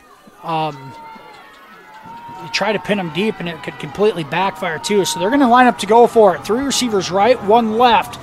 4th and 13 at the 35. Harpinaugh looks, steps up, throws across the middle. Caught by Michael Schmellen, and incomplete. He had it in his hands, and there was a collision there. He couldn't hold on. A good throw from Harpinaugh. Schmellen almost had it, but had to absorb a hit and cannot do it. It'll be a turnover on downs. I think it was Gomez, number 4, who broke it up. Yeah, Gomez, and then number 24. That is Gomez, number 31 there on the contact as well. That was Zach Buchema there to break it up. West Hancock ball. First and 10, Britt. Here's a cut up, trying to find a cutting back across the field. You can see they've been trying to catch the Royals over pursuing there on 1st down. And I think it was number 24, Gomez, on the carry, and he picks up 7 on 1st down out to the 32. And Michael Peterson on the opposite end of the field there, able to make a nice tackle in the open field.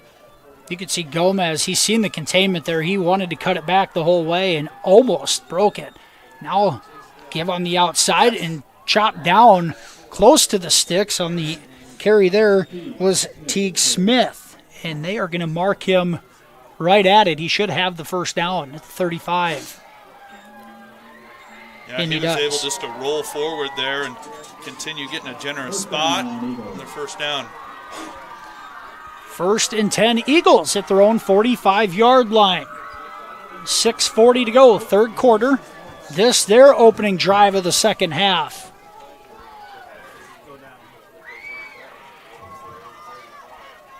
Ball right at the 45. Here's the give off the left side. Kelly with it, and he takes it to the 49. Give him a 4-yard carry. Brings up 2nd and 6. Gage Johnson on the Royals tackle.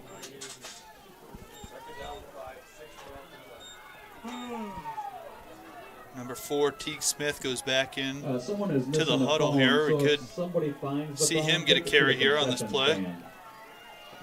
Give him 5. It's right at midfield. 2nd and 5. Here's the give to Kelly again, left side. That should have been and a big hit. It falls forward. And the Royals is Mulder, who had penetration in the backside. Forced that left. Kelly ends up picking up just a couple, and it brings up 3rd and 2. Grayson Mulder in the backfield got drugged down by his right leg. No call. It was 52 and 9 bringing him down. 3rd down.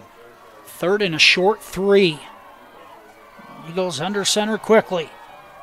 There's the give right up the middle. It's Bixel. Stopped momentarily, and then he is hit, but he should have enough for the 1st down. Bixel needed 2.5, give him 3, and it'll move the sticks for the Eagles. Royals going to line change the entire defensive line here. As Ben Tenniger comes into the game. Who else is that? 78, Braden Dunn out there as well. 1st and 10 Eagles, ball at the 44. Give around the outside, losing containment, and now Cowling has to try to track down Gomez, and he does. Teague Smith. And you got to hold containment there. And is Johnson getting sucked in and giving it up, and that's going to be a gain of 14, mark it at the 30 for Teague Smith.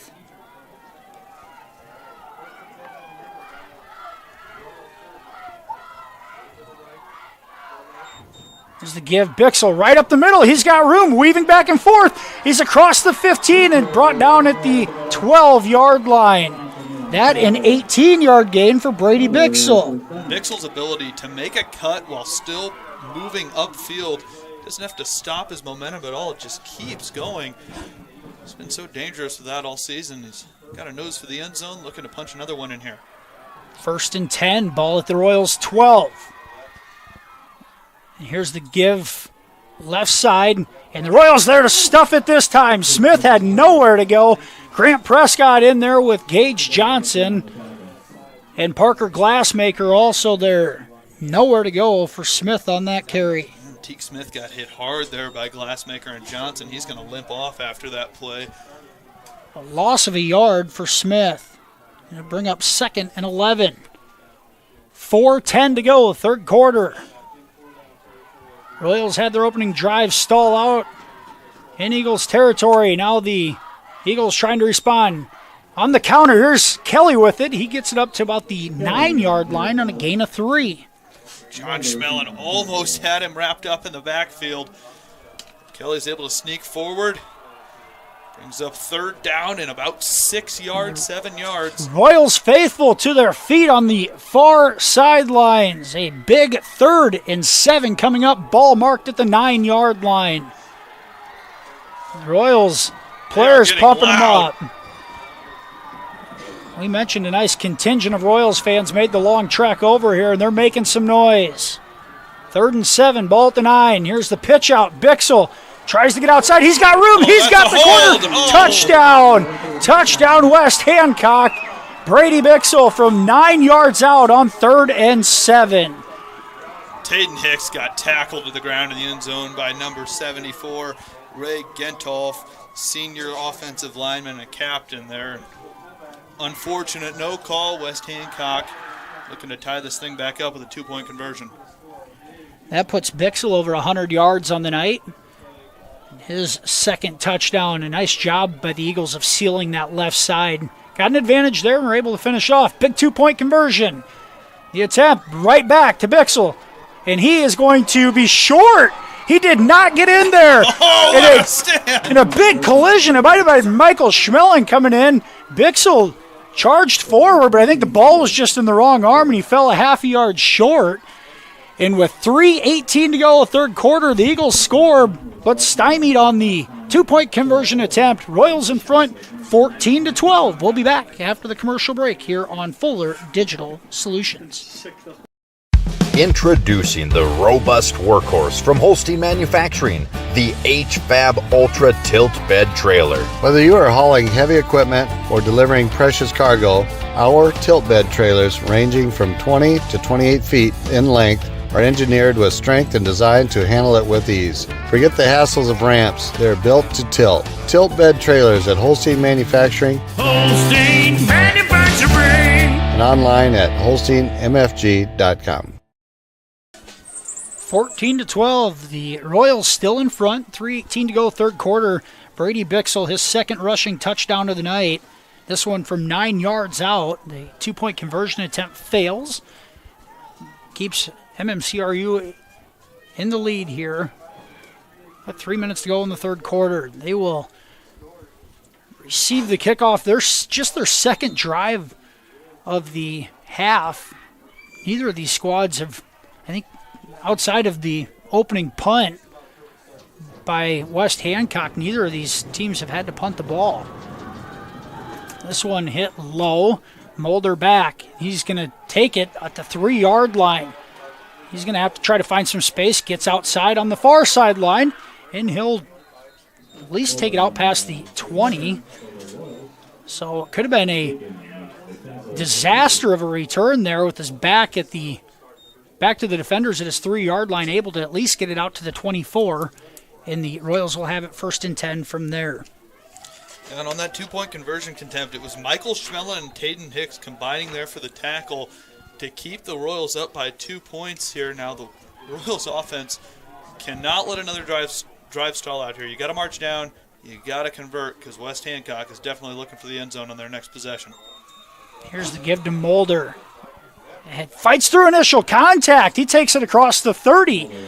Not much there, but Mulder is still a gain of 7 on 1st down, out to the 31. Lucas Peterson took a hit from a defender so that Mulder was able to make that cut. It's good work from your offensive line there. Bring up 2nd and about 4.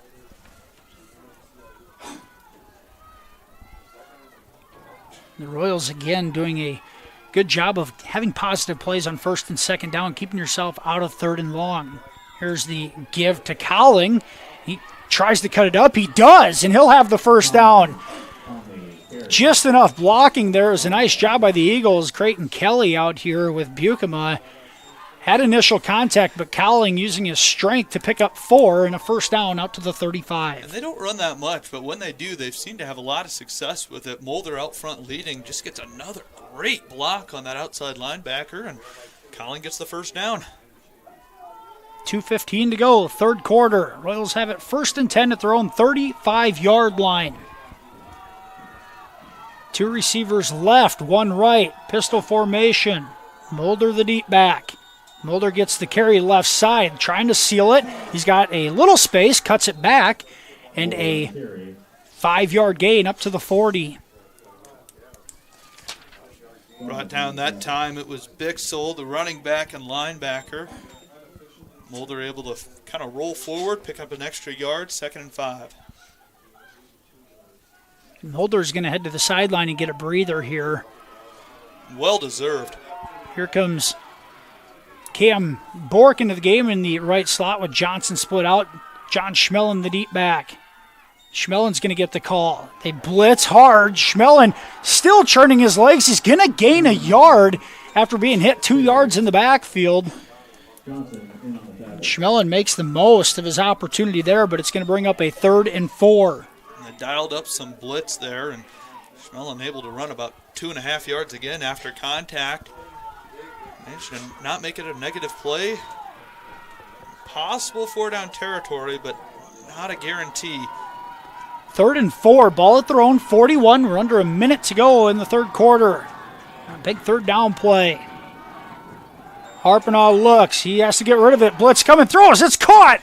Across the middle is Parker Luch, and we'll see where they mark this. I think he's going to mark it just short.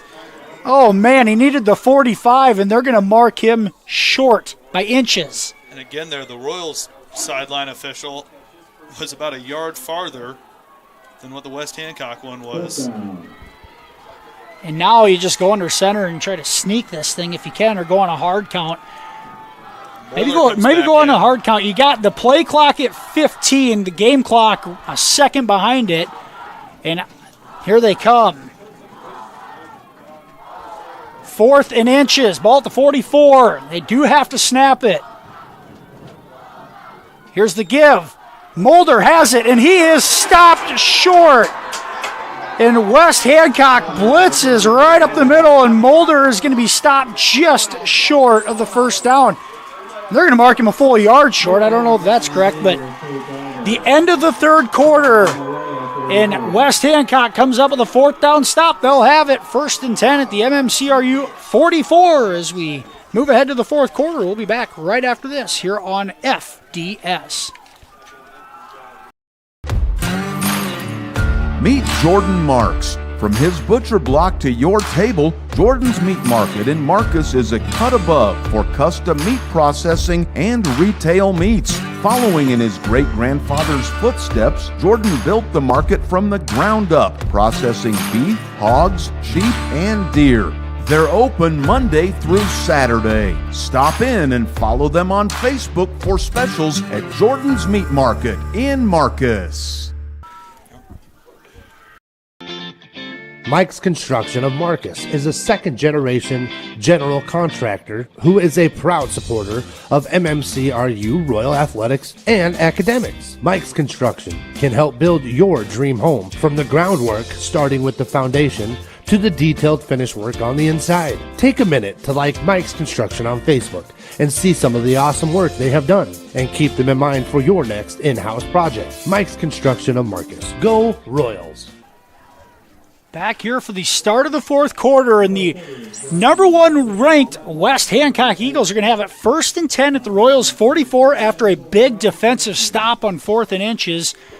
The Royals clinging to a 2-point lead. It's 14-12 as we enter the final frame. Here's the Eagles with it, 1st and 10 at the Royals 44-yard line. Give Bixel right up the middle. Contact made. He'll fall forward, a gain of 3. His 14th carry of the night. He's got 110 yards and a couple of touchdowns. Again, he leads the state of Iowa in Class A in touchdowns. He has 31, including his 2 tonight. Give him 4 yards up to the, that'll give him 3 to the 41. It's going to bring up 2nd and 7. Got a score from over in Lamar's. Woodbury Central leads that one 21-6, but Galen Catholic is knocking on the door with 5 minutes left in the third. 2nd and 7. Here's the give to Kelly off the right side. He's got room, breaks through. It's a foot race. Creighton Kelly across the 10, and he's going to go to the house. Touchdown, West Hancock.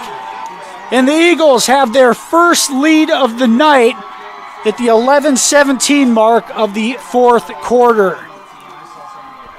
And a good call there, Johnson. He passed a couple of possessions, have gotten sucked inside there, and happened again there. Couldn't keep contained. Able to just beat out Royals Parker Glassmaker there in the foot race. And able to score. Now a swinging gate look here for West Hancock. 2-point conversion. Here's Teague Smith with it. He goes outside and he's going to walk in. Well-designed play. He was going to run that from the get-go, and they convert on the 2-point conversion attempt. West Hancock has taken the lead in the first minute of the fourth quarter, a 20-14 lead. We will be right back after this commercial break here on Fuller Digital Solutions. Hungry and on the go? Stop by Mrs. B's in Remsen. Locally owned and operated for over 25 years, Mrs. B's has you covered. Coffee, shakes, hundreds of drink options, milk, eggs, and more. Want something hot? Try one of Mrs. B's famous made-from-scratch pizzas, or order one of Mrs. B's many appetizer and sandwich options. Don't forget about the chicken, fish, and pork chop dinners. Mrs. B's is a proud supporter of both MMCRU and Remsen St. Mary's schools. Stop by Mrs. B's today. West Hancock leads 20-14 after mark that up as a 41-yard touchdown run from Creighton Kelly, his largest run of the night. And that touchdown run gives West Hancock their first lead of the evening. The 2-point conversion is good, and with 11-17 to go, Eagles a 20-14 lead over MMCRU.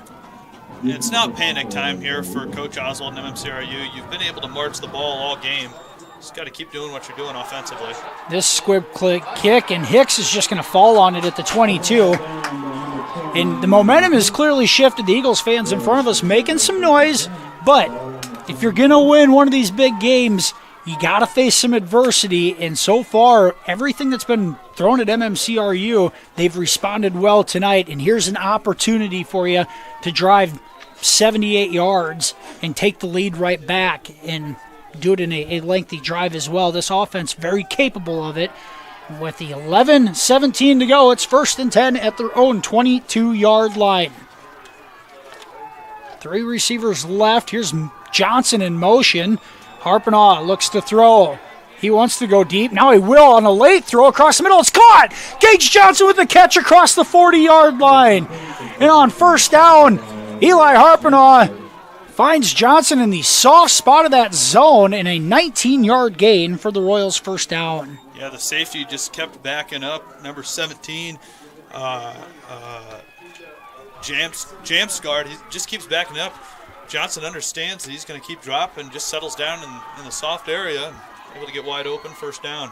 The line giving Harpinaugh some time to observe and throw, and Harpinaugh able to find a receiver there. Here's Mulder on the carry, cuts it up, across the 45, and he'll fall forward. He's got 10. Give him a first down across midfield. And the officials need to blow the play dead. They let that go on way too long. About 4 seconds too long. And it looked like he had the first down. They're going to barely give it to him over midfield when he had half his body over midfield. Give him 9.5 with an asterisk. 2nd and half a yard. Well, after a run like that, I don't think there's any question. Give it back to him and let him go get what he earned on that first play. Great effort from Mulder. That's 2nd and half a yard. Here's Harpinaugh, wants to throw. Throws it deep, right side. He's got a man, and it is incomplete. It looked like Michael Schmellen, the intended receiver, had a step. And a nice play defensively by the Eagles defensive back. It's number 5, Jacoby Subject, making a play. Some hand fighting there, but I like the no call. And now they're going to mark the ball a half a yard forward from where they just had it at. Yeah, with that spot. That spot might give them the first down. So, I mean, our camera's right on it. Observe it for yourself. Here we go. 3rd and inches.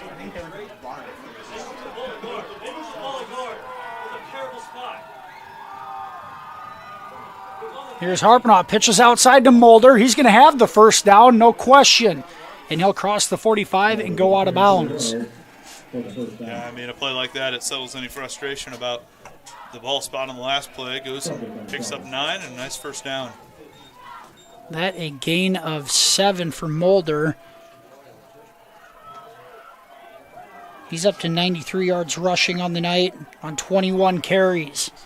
9:57 to go. The Royals trail by 6, trying to regain some of that momentum with the scoring drive. Here's the give to Cowling off the right side.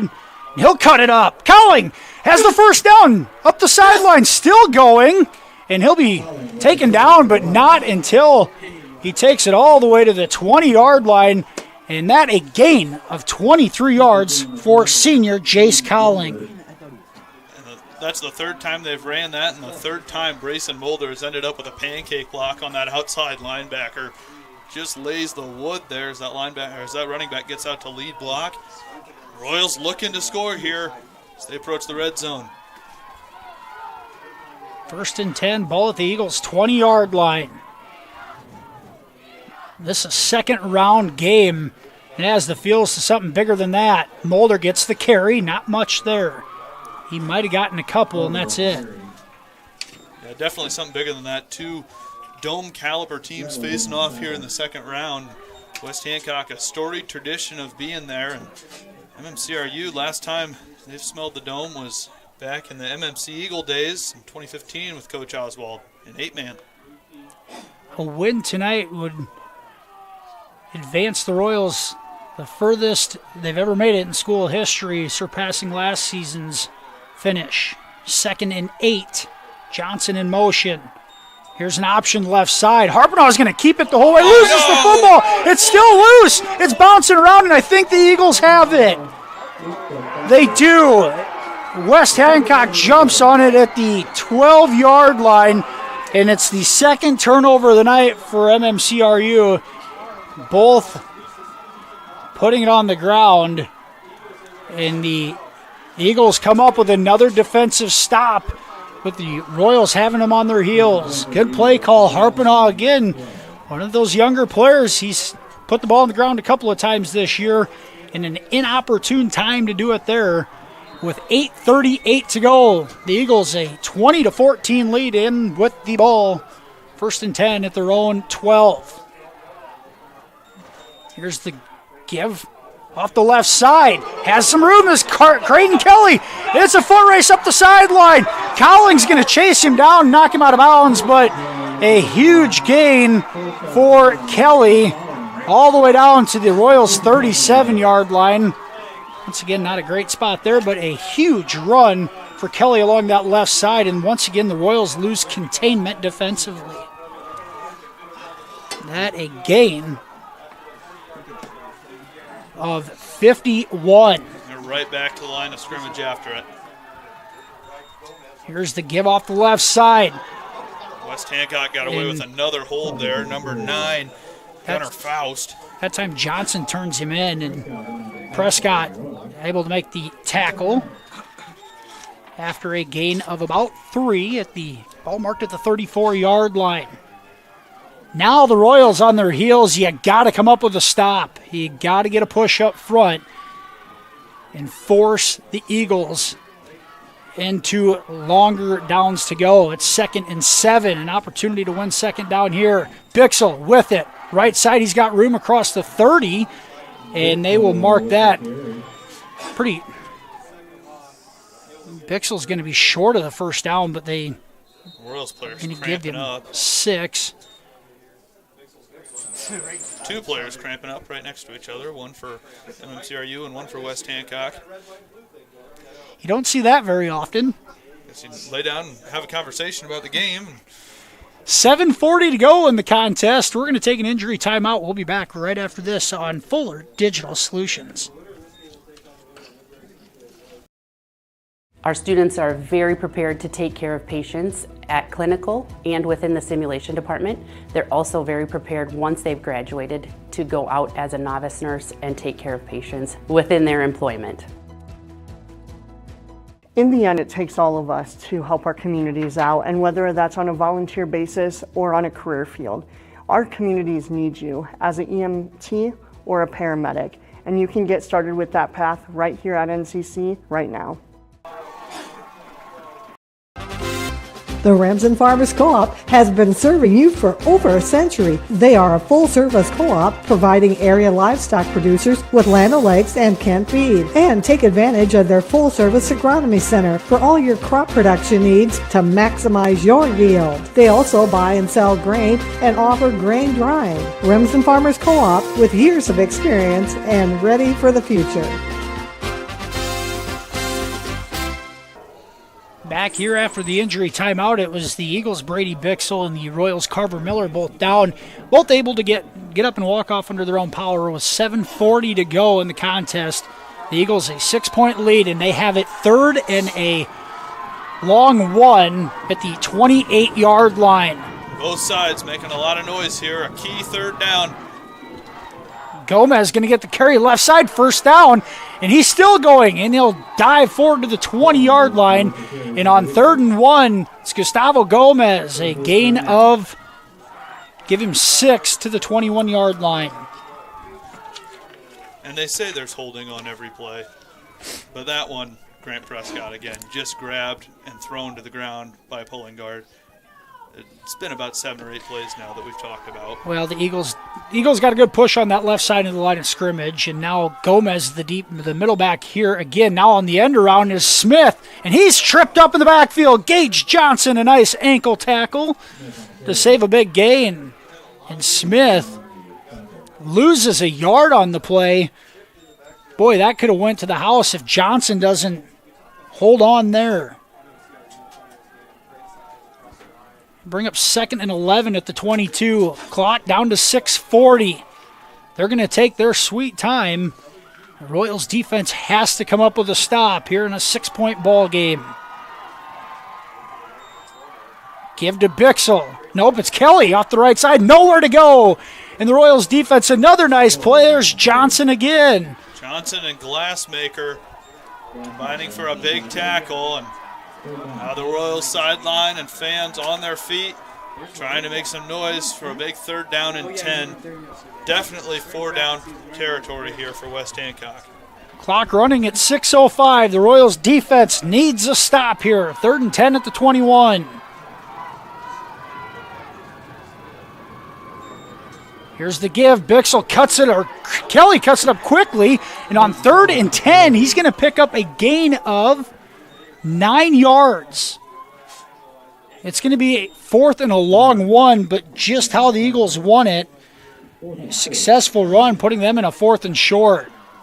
Make it 4th and 1.5. And this, clock under 6 minutes to go. could be the ball game. This Royals defense needs to stop. The Eagles got it earlier. See if the Royals can get it. Here's the give. Bixel, room, first down inside the 10. He'll dive forward to the 8. And a 4-yard gain for Brady Bixel on 4th down and a yard. And this offense is just wearing down the Royals defense up front. You can see it. And that was just way too easy of a conversion against that Royals front four. Now 1st and goal, ball marked at the 8-yard line. That just speaks to a well-coached and well-conditioned program here in Britt. Just a great tradition, and line up for that 4th down. We're going to convert, and that's just what they do. Here's the give. Bixel up the middle. Pushes forward. He's finally tackled at the 5. A gain of 3. Bring up 2nd and goal. And the Eagles are content with this. They want to run the clock, and it's down to 4:35. You've got to force a turnover here. You cannot allow West Hancock to put points on the board inside of 5 minutes. This, for the Royals, most likely their season coming up in the next couple of plays. Clock down to 4:10. Got to get motivated here. End around, right side. Kelly has it. He's short of the goal line, but he's down to the 1-yard line. A 4-yard gain for Creighton Kelly. Now 3rd and goal at the 1. There's no question about what this play call is going to be. Brady Bixel right up the middle. They're going to try and punch it in. Game clock down to 3:40. It continues to roll. The Eagles, 3rd and goal at the 1-yard line. You got to sell out here. And Bixel is in. Touchdown, West Hancock. And with 3:34 to go, the Eagles now with a 12-point lead.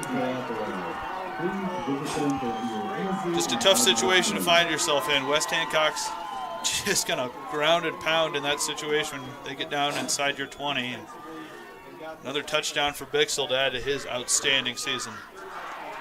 Here's that swinging gate formation on the 2-point conversion yet again. See how they handle this. He's going to throw it late, and it's caught. Man downfield. And it's caught on the 2-point conversion attempt by Zach Bukema. And I think might have been a flag down as well. We'll see if the officials are talking about it. 2-point conversion attempt's good. And West Hancock now a 28-14 lead with 3:34 to go in the contest. I think that's just a corn stalk on the ground down there. No flag. All right. 2-point conversion attempt good. Eagles in front, 28-14, 3:34 to go. We'll be back after this commercial break here on FDS. Schmelling Construction is a general excavating company that specializes in farm drainage, terraces, waterways, demolition, and concrete asphalt recycling. They are a proud supporter of the local school district and community. Schmelling Construction is a family-owned business that has been going strong since 1977. Visit them online at schmellingconstruction.com and be sure to like them on Facebook. West Hancock set to kick off after a 1-yard Brady Bixel touchdown run, his 3rd of the night. It's giving the Eagles a 28-14 lead with just 3:34 to go.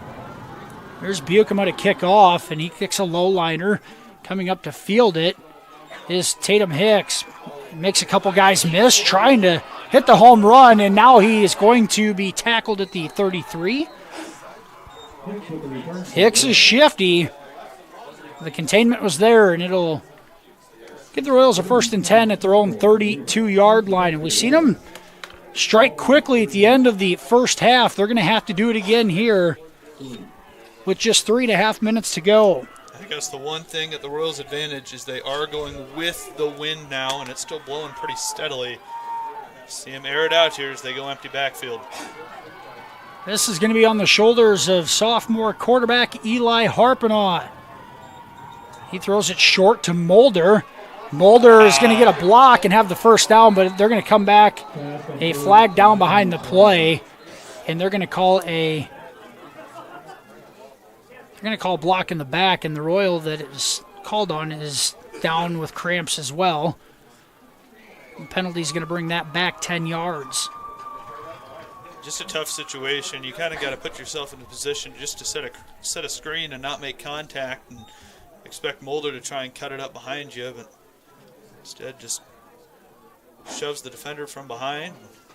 Sets the Royals back quite a ways. Really the right idea and a good play call, just a step too slow to get to that block, and it showed there, but if you complete that, it's an easy 10 yards, get out of bounds, and you start chipping away down the field. So the idea is there, but not executed. The Royals have had a couple turnovers tonight, a couple of penalties that have brought plays back and have reared their ugly head after not really having any last week, I don't believe. So injury timeout, we're going to take it here as the Royal continues to be down in the field, getting stretched out. 3:20 to go. We'll be back right after this on Fuller Digital Solutions. You're going to love the view of a Screen Builder's designed outdoor leisure living space. Whether an all-season room, 3-season room, deck, or patio, Screen Builders offers easy installation and a reliable warranty. From construction of new spaces to providing shade to existing spaces or adding Easy Breeze panels to your screen room, start your project at screenbuilders.com and enjoy the views you've been missing. Call Screen Builders, you're gonna love the view.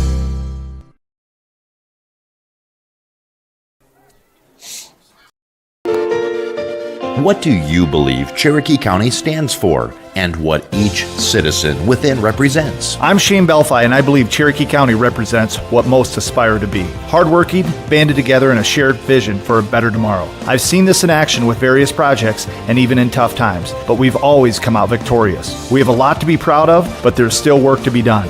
I'm ready to roll up my sleeves. Please vote for me as your next Cherokee County Supervisor. Paid for by friends of Shane Belfi.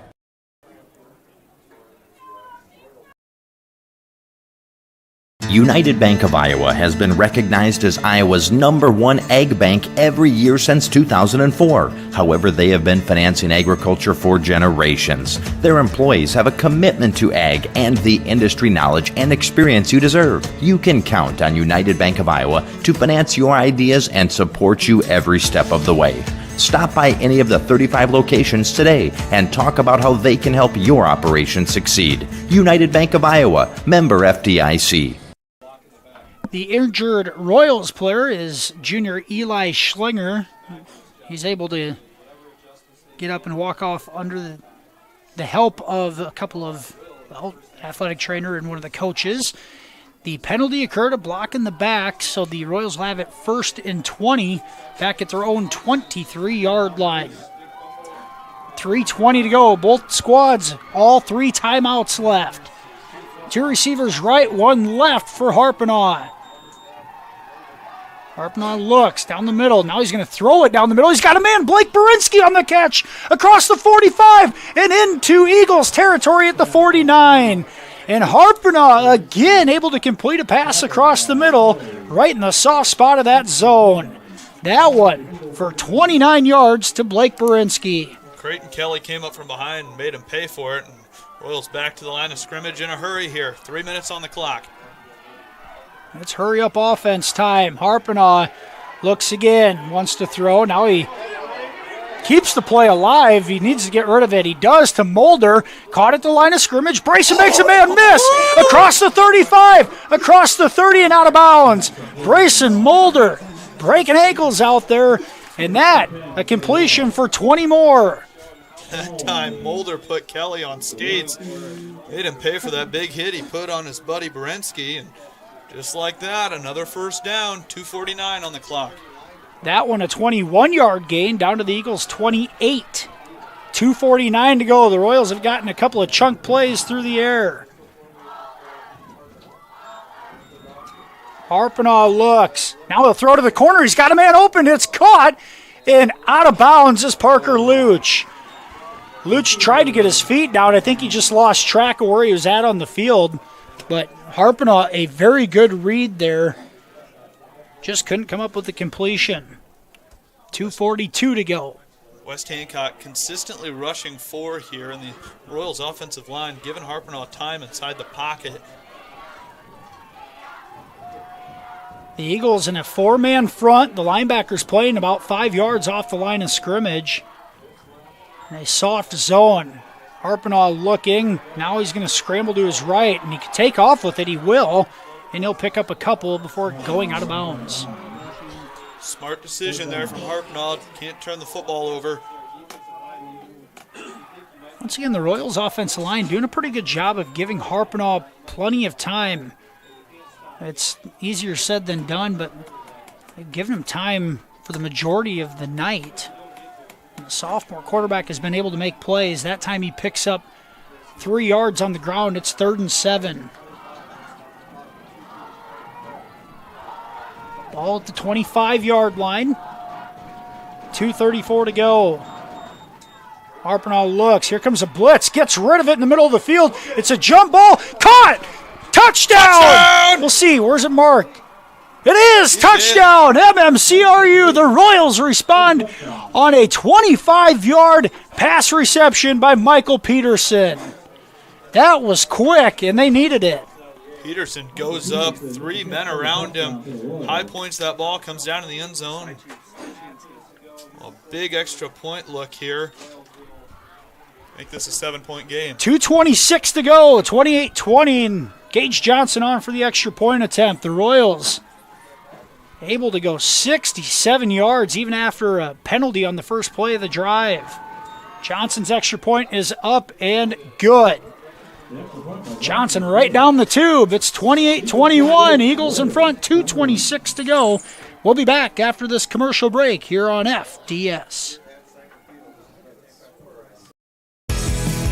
Welcome to Wall of Fame, where style meets customization, specializing in crafting custom clothing and print shirts. We ensure every stitch and every print is of the highest quality, so you get the best clothes every time.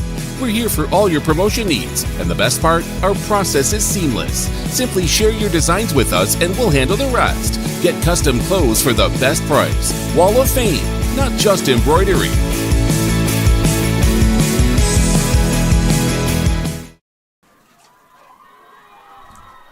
Back here in Britt, 2:26 to go in the contest. The Eagles, ranked number 1 in Class A, just a second-round game here. And MMCRU has given them quite a fight tonight. They're not done yet. That a 25-yard pass and catch from Eli Harpenaugh to Michael Peterson. And it's a 28-21 ball game, 2:26 to go. And Chase Collings set to kick off. We'll see if they go for an onside kick, which at this point I think you have to.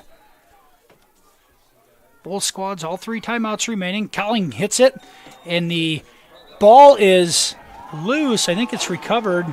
It is. The Eagles recover it on that far sideline. So recovery by Zach Bukema, and the Eagles will have it 1st and 10 at their own 45. Royals defense, 2:26. You got to force either a turnover or a 3-and-out here. Preferably a turnover because you don't want to get pinned deep in this situation either. All 3 timeouts remaining. You got to come up with 3 stops here. You're selling out. Here's Bixel with it.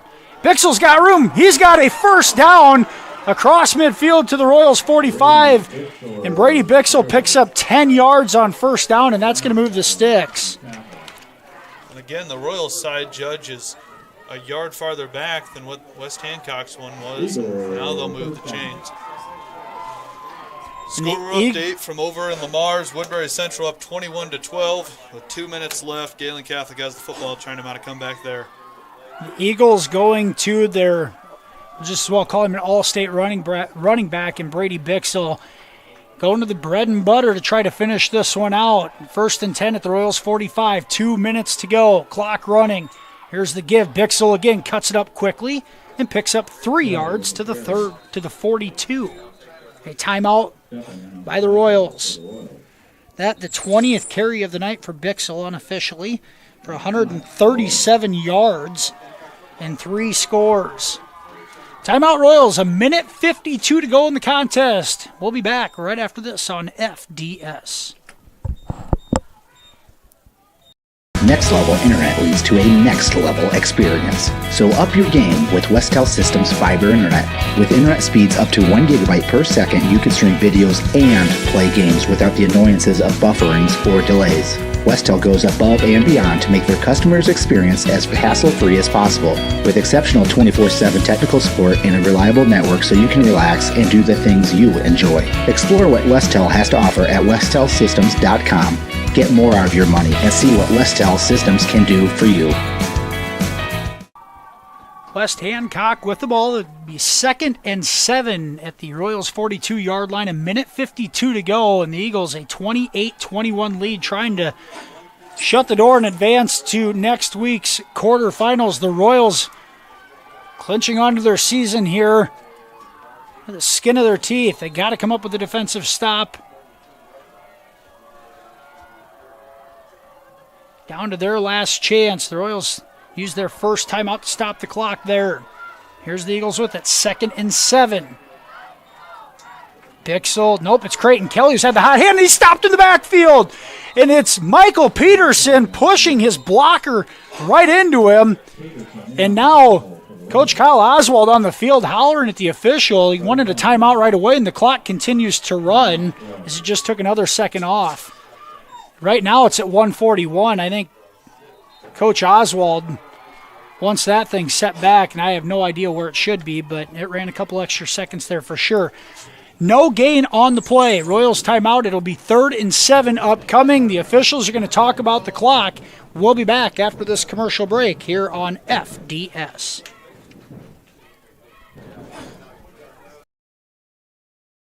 It feels good to be part of a team. The commitment, trust, and loyalty you share. One thing all teams have in common, a team logo. So when you want to show off your team spirit, ask 360 Custom Designs to join your team. Embroidery, decorated apparel, and promotional products to show pride for your favorite sports team and your company team. 360 Custom Designs in downtown Cherokee and online at 360customdesigns.com. A 3rd and 7 upcoming. The clock set at 1:45. They've added 4 seconds back on. 3rd and 7. Ball at the Royals' 42-yard line. The MMCRU fans on their feet, making noise on the far side. That was Creighton Kelly on his 12th carry of the night for no gain. You're only guaranteed at least one more play here if you're MMCRU, so make it count. Hard count. The Royals don't jump. Play action. It's to the quarterback keeping it. It's Jepgard, and he's going to have the first down. His first rush of the night, and it caught the Royals by surprise. He's going to have enough for the first down on 3rd and 7. A 7-yard gain for Zephyr Jumpgard. Just a great play. We haven't hardly called his name all night. What a call. And his first carry is going to seal this victory for West Hancock. Clock down to 1:27 and counting. The Royals cannot stop it. This is 1st and 10 at the 35. All they have to do is knee this out. I don't know why they're huddling here. And they're going to show a play, and they're just going to give it to Bixel off the left side. He's tripped up after a gain of 5, makes 6 more. And now the Royals are going to call their last timeout. Timeout, 1:10 to go. The Royals are out of them. It'll be 2nd and 5 upcoming for the Eagles. We'll be back after another commercial here right on Fuller Digital Solutions. At American Bank, we're more than just your local bank. We're your neighbors, friends, and biggest fans. As the excitement of fall sports fills the air, we're here supporting our community every step of the way. Whether it's Friday night lights or volleyball matches, we're proud to stand behind our schools. We're cheering loud and proud for the MMCRU Royals. Here's to a season of hard work, teamwork, and unforgettable memories. American Bank, member FDIC. 70 seconds to go. The Eagles have it 2nd and 5 at the Royals' 30-yard line. MMCRU out of timeouts. The Eagles trying to run the clock out here in advance to next week's quarterfinals. The Royals led this one 14-6 at the half, but West Hancock able to score 3 times here in the second half.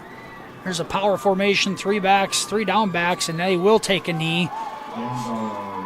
And the clock will run. I believe they'll have to take one more snap, but it should get it under the 40-second minimum.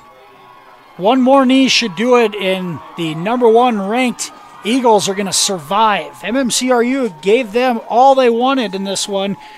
A little bit of deja vu for the Royals. Last year, losing that game at Woodbury Central in the quarterfinal round, 35-28 on a controversial ending where the Wildcats ended up just short of a state championship. And now tonight, the Royals give it everything they have, and they're going to fall short by 7 points for the second year in a row. One more knee's going to do it, and that's our final in Britt tonight. West Hancock advancing with a 28-21 win over your MMCRU Royals. And you just got to give the Royals so much credit just for being in this football game. I know, like, watching some IA Sports and some of the Des Moines Register's rankings, like, nobody had MMCRU in this ball game. And a lot of teams having them ranked as 16th out of the 16th remaining teams, and they're able to come in here and put up a great fight against a tremendous West Hancock squad. So props to Coach Oswald and this Royals roster putting up a good fight tonight. We're going to take another commercial break. We'll be back with the post-game show right after this on Fuller Digital Solutions. It's not over yet. Thank you for watching this exclusive broadcast on Fuller Digital Solutions. To receive notifications and links about your favorite team's live streams, join our text club by scanning this QR code or text the word on the screen to the number shown. If your business would like to be a sponsor on broadcasts like this, please reach out to us at fullerdigitalsolutions@gmail.com. Join us all year long for coverage of your favorite team on Fuller Digital Solutions. Next level internet leads to a next level experience. So up your game with Westel Systems Fiber Internet. With internet speeds up to 1 gigabyte per second, you can stream videos and play games without the annoyances of bufferings or delays. Westel goes above and beyond to make their customers' experience as hassle-free as possible, with exceptional 24/7 technical support and a reliable network so you can relax and do the things you enjoy. Explore what Westel has to offer at westelsystems.com. Get more out of your money and see what Westel Systems can do for you. We'll make a presentation to MMCRU Royals. First off, congratulations to the West Hancock Eagles as you advance to the quarterfinal round in the Iowa High School Athletic Association playoffs next Friday, November 8th.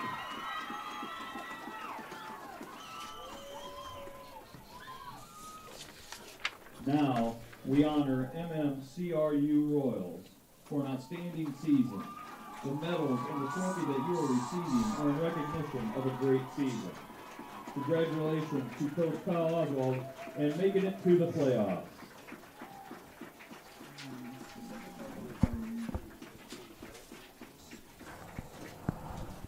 There, the Royals accepting their state participation trophy, making the playoffs for the second season in a row, both seasons ending in a round of 16 loss.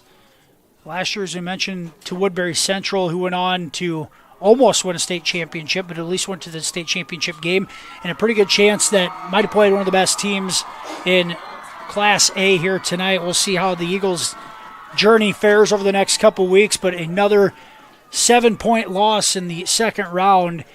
Be a tough one to swallow for the Royals, but a great season nonetheless. Let's take a look at the scoring recap for MMCRU, well, for the contest in general. The Royals got on the board first on that first play of the second quarter. Bryson Mulder, a 3-yard touchdown run with 11:54 to go in the first half.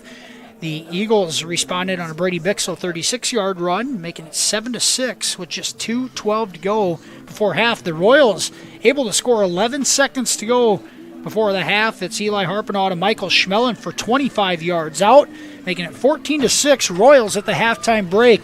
But the Eagles took over in the second half. It was Bixel from 9 yards out, making it 14-12 at the 3:18 mark.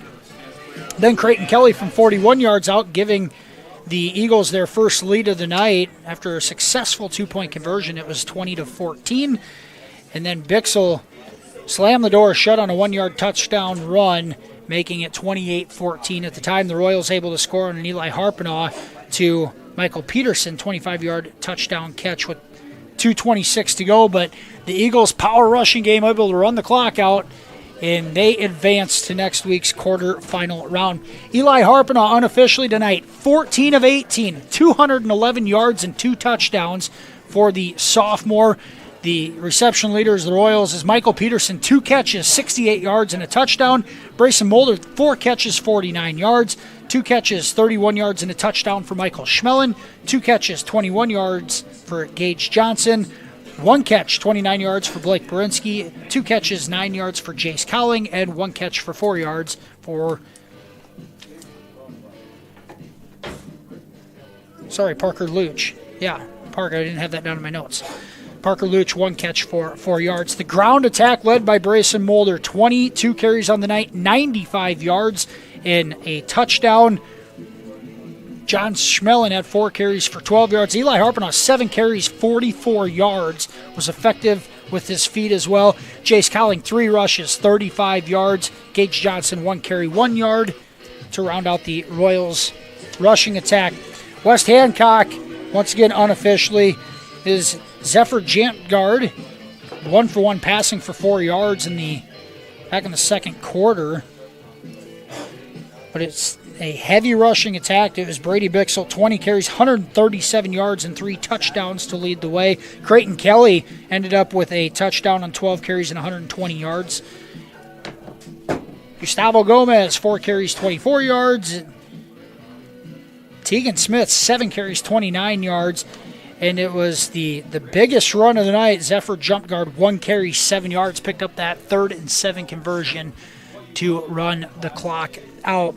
MMCRU finishes the season 6-3 for the second consecutive year. They'll say bye to a nice senior class. Jace Cowling, Grant Prescott, Parker Luch, Kesden Steffen, Tayden Hicks, Michael Peterson, Noah Hart.